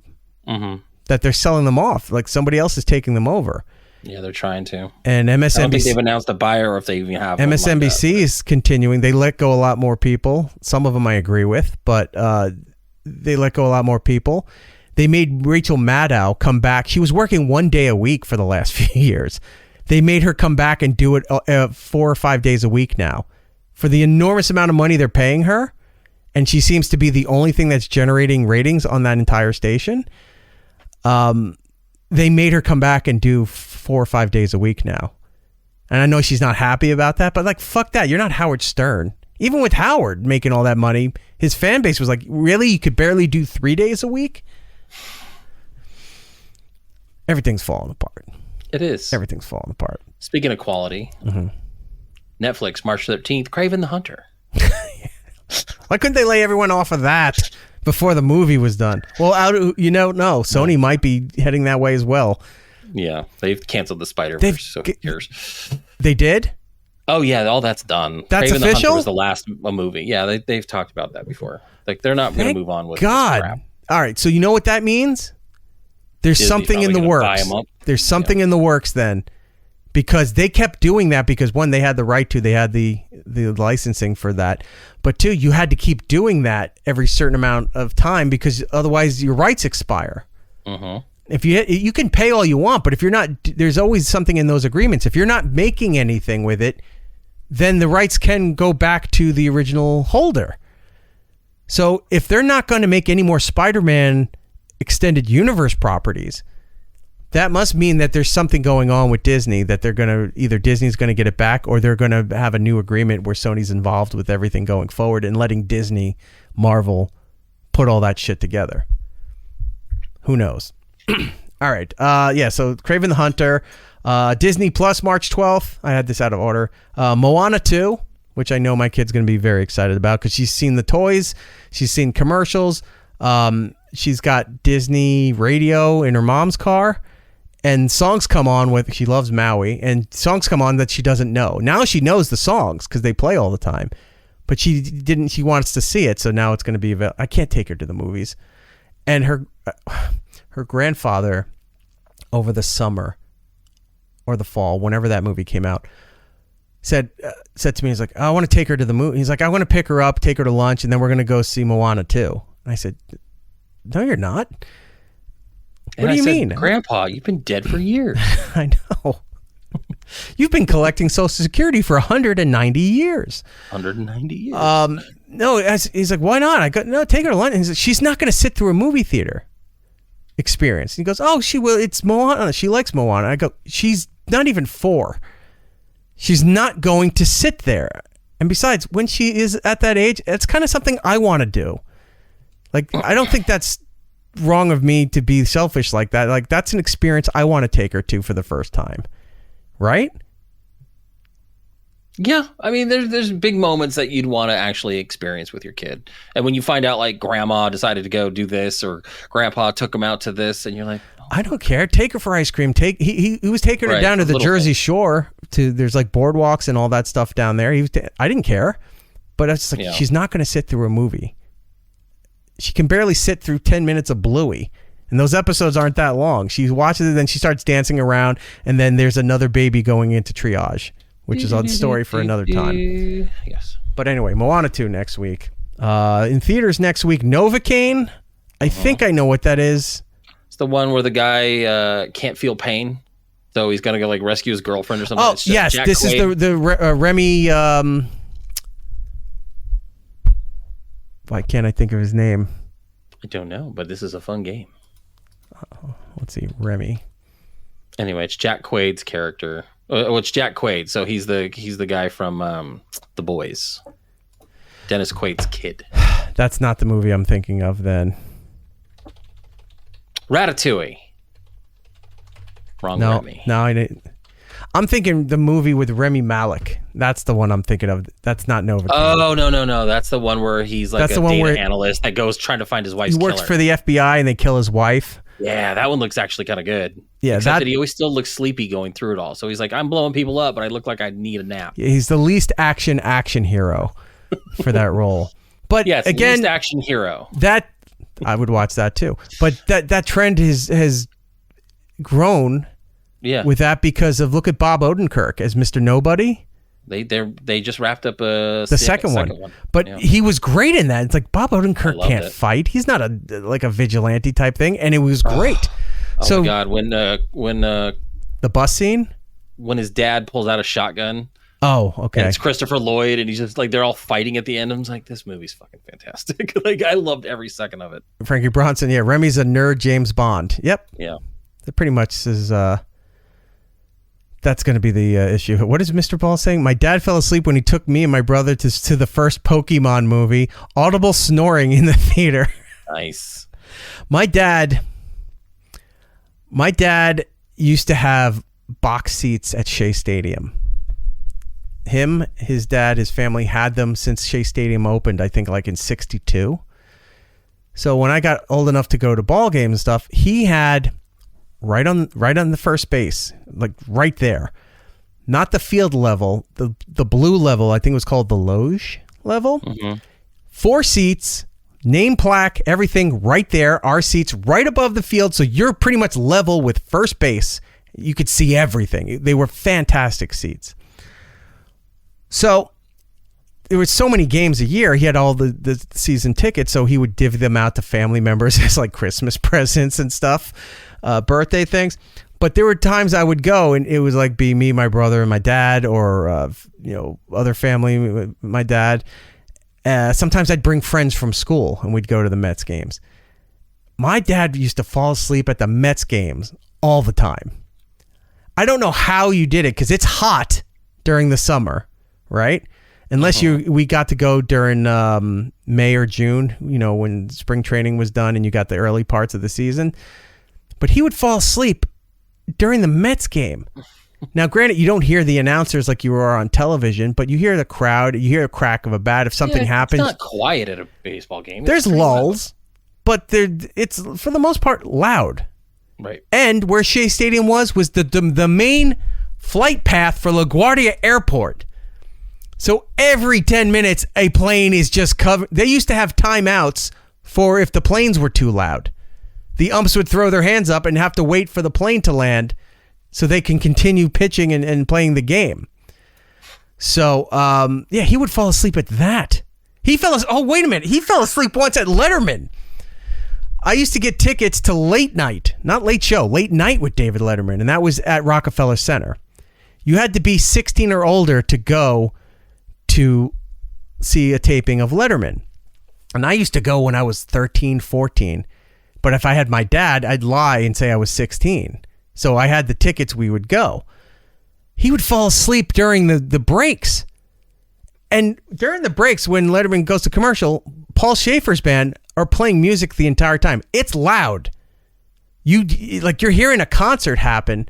There's no way you fall asleep in that. But because the studio was so cold with the air conditioning, he'd fall asleep. Now I know where I get it from. But at the time, I was just like, what is going on here? Sorry, a little story path down memory lane. And then finally for next week on Hulu, March 14th, Bill Burr's new special, Drop Dead Years, is going to be available. There's a bunch of other stuff, but we'll get to that. All right, let's try to run through the news because we're running super late. All right. Not a lot of like Hollywood type stuff. They did the Oscars. No one won. That was important. No one cares. So I geared this toward music news since I've been going to a lot of concerts. Hold on. Talking about a lot of Read concerts. this. Sorry, didn't mean to cut you off. Chris in the chat saying, back in the 80s, went to a Mets game with my dad and uncle in the days where you could bring your own food and stuff. My uncle brought a thing of vodka in a Downy bottle. Now that is fandom. I hope he washed it out before he put the vodka in. His mouth all blue. He smells like lavender. He's passed out drunk. Go ahead. It's just fucking snuggle bear next to him. Anyway, so the first music story we're going to go into is 2 people have officially been charged with stealing Taylor Swift Eras Tour tickets. Yes, that's a big deal. Yeah, that's why I put it up at the front here. 2 individuals allegedly tied to a cybercrime crew have been arrested for the theft of more than 900 concert tickets, the majority of which were the Taylor Swift Eras Tour. The Queens District Attorney's Office charged Tyrone Rose and blah, blah, blah to their involvement in an alleged scheme in which they exploited... Hold on, say her name. Shamara Simmons. There we go. Yes, Shawarma Simmons. God, I'm hungry. Got any shawarma back there, Earl? I'm starving. They exploited a loophole through an offshore ticket vendor for StubHub. According to the prosecutors, they intercepted already sold ticket URLs by accessing the company's network and resold them. The duo, who returned to court this Friday, is entering a plea in which they were charged February 27th with grand larceny, computer tampering, and conspiracy. They face sentences of 3 to 15 years in prison if convicted. From June 2022 to July 2023, roughly 350 StubHub orders for nearly 1,000 tickets were stolen by the cybercrime crew. They used their access to StubHub's computer system to find a backdoor into the network where they sold tickets where sold tickets were given a URL and queued to be emailed to the purchaser, according to prosecutors. The stolen URLs were then emailed to others involved in the scheme who downloaded the tickets and resold them on StubHub. They allegedly made over $600,000. Most of the tickets were for high-profile artists, including Swift, Adele, and Ed Sheeran. So digital tickets, I'm so tired of them. I want a physical ticket again. I like the ease of just scanning a thing, but like I miss having a physical ticket. And this just shows like StubHub and all these little third-party sites. They may try to get you a good deal, but man, they are unsafe. People used to love putting they'd have their tickets on a cork board, or they would get them framed. I have a photo book of old tickets. Yeah, so you remember what you went to, and you can't do that with. Look at my QR code from 2019. What? I used to have my tickets. Like I have a ticket signed by the guys who did Lemon Parade. The album. God, I can't. Tonic. Like I went and saw Tonic, and I had the actual ticket, and they signed My the ticket. Chemical Sweetener. Tonic water. No, for Lemon Parade. I know. But yeah, I would have my Brody. tickets If you want to get in my good graces again, Brody, do a parody of Black Parade. It's for Lemon Parade. Oh, sorry. Go ahead. But yeah, liking your Wolverine haircut, by the way. It's changed throughout the show. Well, I put a hat on. We decided to do our thing, and then it just fucked with everything. All right. Anyway, I forgot I would your have my birthday. physical tickets signed by the artist, like if I got to meet him and stuff like that. So you don't really get that with digital, and we need to go back to it. Next story: Faster Pussycats lead singer's fiance dies. I shouldn't laugh. Fiance dies after going overboard. Yes. So I saw this, and our agent is going on a cruise in a couple weeks. I know. So he reached out to me. He's like, the cruise stuff, and I've been sending him little links and stuff of tips and stuff to do. For the cruise, getting him ready, all the stuff you got to sign up for early, what to be on the lookout for, what you can't bring on the ship, those kind of things. I was debating on sending him this, but I don't think he's going to be in that kind of scenario where this might apply to him. Who knows, depending on how the cruise goes. But this did remind me, as soon as I saw the fiance dies going overboard, the infamous Patrice O'Neal bit on our show, where he started talking about how you were packing a rock coat to bring with you on vacation because you would put the rock coat on your girl and then throw her overboard. Which, by the way, speaking of cruises, Buster Poindexter died, and his big hit, "Hey, Hot, Hot, Hot," will forever be synonymous with the cruise lines. That's true. And we used to play that too with the rock coat. So like she'd go over and you'd hear the splash effects, and then you'd hear "Hot, Hot, Hot" slowly fading as the boat's sailing away. I got to go back and listen to that again. Jeez. Anyway, tragedy has struck on an 80s themed Royal Caribbean cruise. Is it? The fiance of Faster Pussycat's lead singer has died after going overboard, though her body remains missing. TMZ's learned Kimberly Birch, fiance of Faster Pussycat's frontman, I think his name is Time Downey, fell to her death shortly after a heated argument with him aboard the ship, according to Kimberly's mother. Carnell Birch tells TMZ he called her on Monday to deliver the heartbreaking news. It's still unclear whether Kimberly jumped or accidentally fell from the ship, but she is confident, accidentally with her rock coat, is confident Kimberly wouldn't purposefully hurt herself.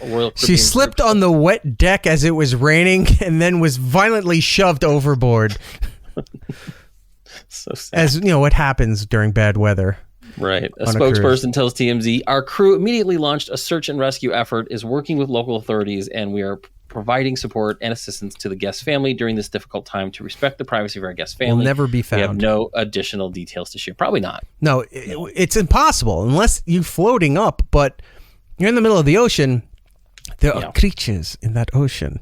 Sharks. Probably hit the propeller. Yeah, people. No, it's really hard to hit a propeller on a cruise ship. I've tried. No, it's really hard to hit a propeller, but you're out in the middle of the ocean. All kinds of fish and stuff out there are going to start eating you just because there's blood in the water, Nice. And it's not like where if you fell into a bay or off a bridge or something, you might wash up on a shore or a pier somewhere nearby because of the water current. There's really no current out there. So where do you go? You either float and get eaten or you drop and get eaten. They'll never find that again. No. It's hard to do any of that shit because the cruise ships have not infrared, like the night vision stuff on cameras everywhere. So they catch people if they're smoking on their own balcony. Like there's people who would be smoking on their own balcony for their room. And then, within a certain amount of time, they get a knock on the door from security or whatever. They catch you if you threw a soda can overboard. When I was going on cruise like in the 80s into the 90s as a kid, there were kids who were chucking like shuffleboard pucks and like basketballs and just seeing how far they could throw them off the railing into the ocean. It's like, hey, look, the basketball's floating in the white foam that goes behind the ship as you're sailing away. People were throwing all kinds of shit. My dad used to smoke and flick his cigarette off the railings into the wind, not giving a care in the world that it might have come right back in and set curtains or something on fire somewhere else on the ship. They catch everything. So they have to have footage somewhere of her falling off the boat. Well, the investigation's ongoing. Well, I'm hoping it's foul play that is afoot. Before you go on to the next story, there's a question for us, Jordan, from Chris. Okay. Hollywood question. Tron Ares, did you see the trailer? And if so, thoughts? Bridges is back, so as Flynn. Bridges is back, so Flynn apparently isn't dead. I have not. I saw the little teaser like a year or something ago. There was like a teaser. I don't know if they've released a new trailer recently. I think the last one I saw was a couple months ago. I'm excited for it. I'm not so excited that Jared Leto is the title character in this movie. Right. I also really liked Sam Flynn's character, and they're not bringing, as far as I know, they're not bringing him back. So it just feels like almost like a soft reboot. I do love Jeff Bridges. I'm glad he's back. Could it be him like as some kind of hologram thing, or he could be a digital version like Clue, but like out in the real world now? I mean, I don't know. I'm excited for it, and I really love the fact that Nine Inch Nails is doing the soundtrack. Right. I'm excited to hear it, see it, and I'm going to go see them live in September. So, yeah, that's what I'm mainly excited for. So we'll see. All right, we'll watch it and give our make notes for that. We'll watch it and give our thoughts next week. He said the trailer came out like 3 days ago. Okay, I'll look for it. Wasn't aware of it, and that might not be a good sign by the fact that it came out 3 days ago, and I've seen nothing hyped it. about it. Also, do not like the fact that Jared Leto is in it. I'm not a fan of him in anything. He's gonna be Skeletor. It just bumps me out. Well, at least we don't have to see him. I will say this: he wasn't bad as the not the Mad Hatter. What's the fucking top hat guy from Haunted Mansion? The Hatbox Ghost. Yeah, the Hatbox Ghost. Yeah, I didn't hate him in that. You barely saw him, and he growled and laughed. That was it. That's all he did. And I'd say best performance if he had to be in there. Yeah, because you didn't see his face. All right, so the next story. Yeah, I know. Me too. Okay, next story. I am also hopeful. King Charles copies It's Eric Nagel, releases a playlist on Apple Music. He does. As announced Thursday, as we're doing this, the British ruler is set to premiere a new radio show on Apple Music titled The King's Music Room, recorded in his personal office at Buckingham Palace. The show will showcase Charles's favorite artists from 1930s crooners to Afrobeat stars, as well as disco divas and reggae icons. According to a description, all the cultures that we've dominated and raped and pillaged from will be featured as part of this upper elite UK playlist. Quite. Press release adds that Charles' show will be shaped by his extraordinary experiences from around the world and find the monarch sharing personal stories about the artists he features. Bob Marley, Kylie Minogue, Grace Jones, DeVito, and Ray make up just a few of the musicians he'll highlight. Coming up next, one 80s pop icon, you know her as Kylie Minogue. She was from that territory that we had that we sent all our prisoners back in the day. Right? Here is Locomotion. Got it right. So stupid. All right, Live Nation. That's how we should introduce, because look, he's playing reggaeton. I know. And all that stuff. Those are all properties that the English Empire, the British Empire dominated. Any Indian so he artist? should just talk about the horrific things. Right. All the atrocities. All the atrocities. Yeah, and then, to music. Yes, here we go. And here he's talking about, it's like, remember we took all their gold And originally it was going to go to the Spanish, but we couldn't have that. So we came in there, we took all their gold, and we also harvest their coffee beans for profit that are still served to this day at fine British tea establishments. Now here is Byron Lee and the Dragoneers. And then they don't shut off his mic. Oh, I miss Diana. I want to do this show. I can't do the British accent, but I want to write this show. I gotta. Who do we know anyone who's not does it, but is British? That maybe if we wrote the special. I don't know. We can find out. I want to do that. I want to write the King Charles playlist. King Charles Flower Power Hour or something, whatever you want to call it, something dumb from the 60s. We'll do that. And in case you didn't know it, Camilla, the Uptown Funk, apparently it is going to give it to you, as I will be rogering you during this song. Here is one Bruno Mars.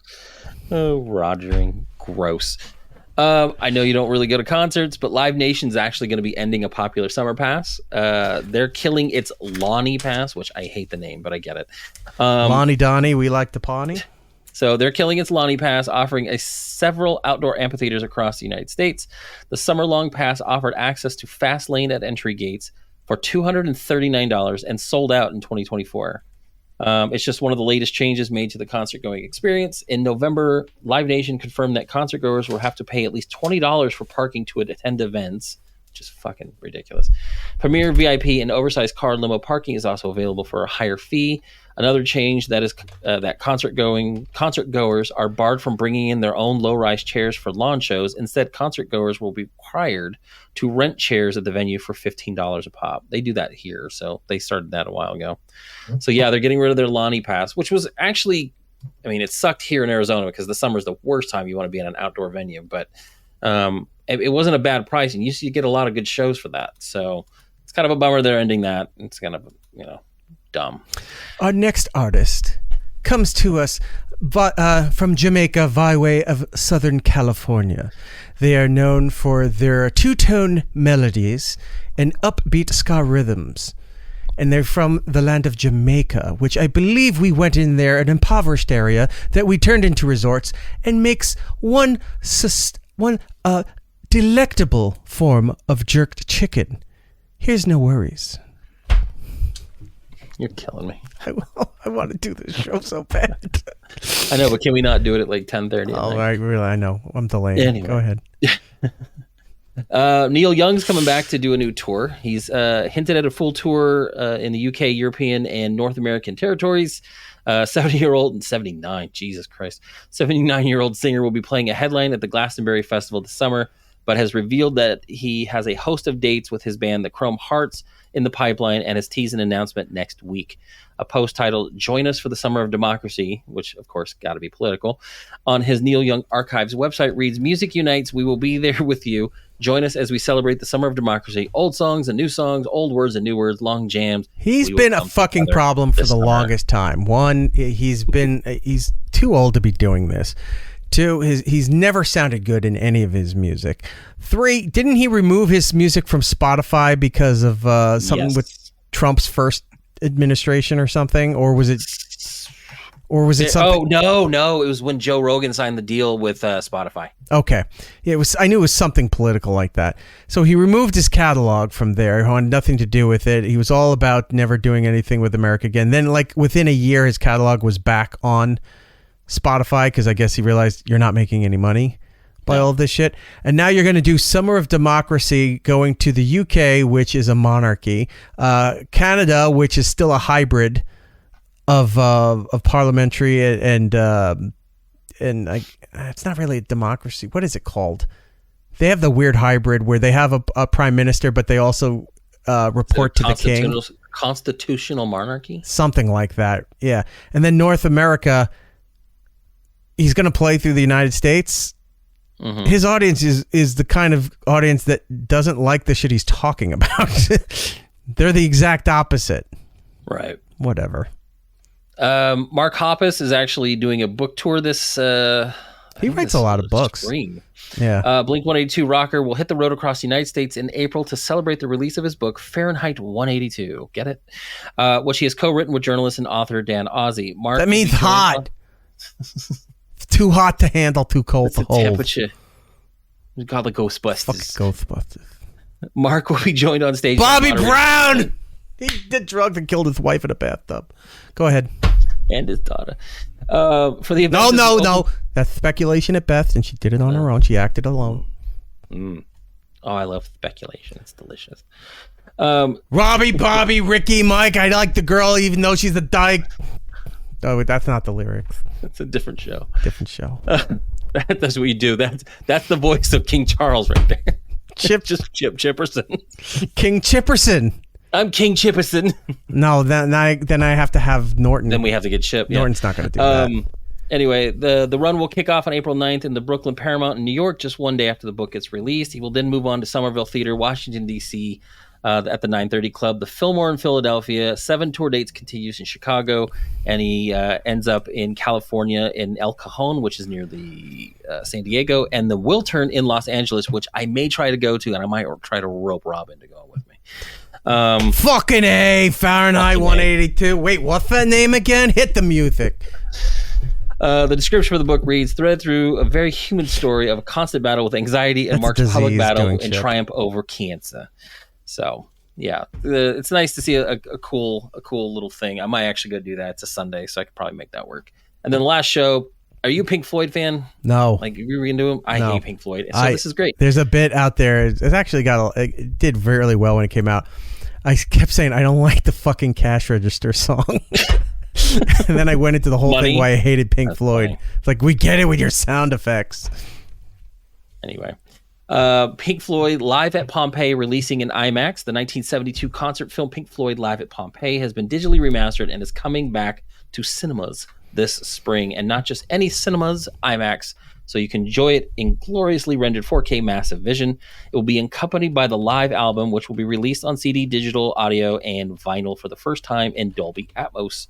The film has been renamed Pink Floyd Live at Pompeii MCMLXXII, which translates to 1972 for this release, and has been digitally remastered in 4K from the original 35mm footage and will be playing at IMAX. I'm not a huge fan of Pink Floyd. There's a handful of songs that maybe I'll listen to and I won't skip, but for the most part, I never got the appeal, and it just never was for me. But it's good to see some concert stuff. I don't know.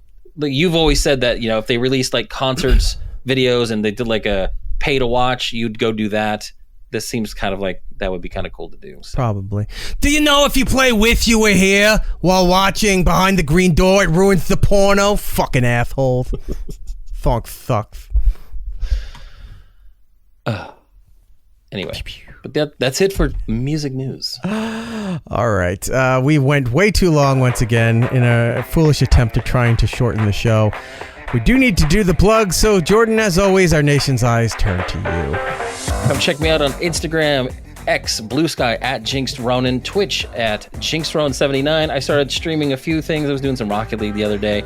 I was doing Rock Band, and then I realized they do the bit where they're like, oh, it's music, you can't play it, so they silence it. So it's really ridiculous to even stream Rock Band, but it's fun.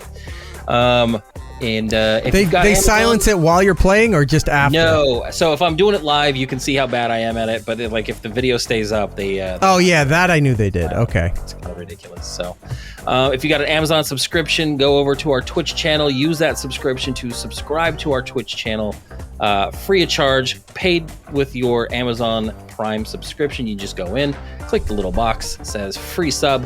It helps us out, and it costs you nothing extra. All right. Thank you very much. For me and for the show, it's Eric Nagel across the board on all the social medias.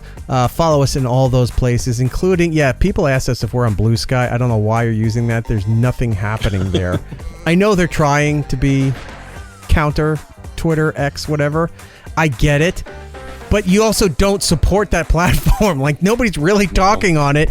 And if you do, even people who have tons of followers on Twitter or Instagram, any of those, even TikTok, you're on Blue Sky, they get one like, a couple of likes, no replies. It's like it's a weird barren wasteland. It's almost like even Threads is doing better than Blue Sky. What does that tell you? Anyway, follow us on all the social medias there. If you're listening on Apple, Spotify, any of those platforms, do us a kindness. Go leave us a positive review. It does help out the program. We'll rip off WATP. Leave us 5 stars, and then you can say whatever the hell you want in the comments. That part doesn't matter. Just the stars and the positive plus thing you hit on there does help out the program. You can join us live each and every week in our live rooms on Twitch and on YouTube, all under It's Eric Nagel. Or if you just want to watch this show whenever you damn well please, you can do so. All videos, clips, all that stuff available on our YouTube channel. It's Eric Nagel. And with that, we need to get out of here. So until the next time, everybody, be excellent to each other. And we'll be seeing you. It's Eric Nagel. Unlimited sex. The adult male's version of owning a candy store. But tell me, once you've consumed as much sex for as long as you wanted, what would you do then? I'd help the poor. Alas, we're out of time. Follow It's Eric Nagel on social media platforms. For ways to watch and listen to the show, or join us for the live shows, head over to itsericnagel.com. Yo, and remember to tell 2 friends so they can tell 2 friends, they can tell 2 friends, they can tell 2 friends, they can tell 2 friends. You get the idea. Keep it real, homies.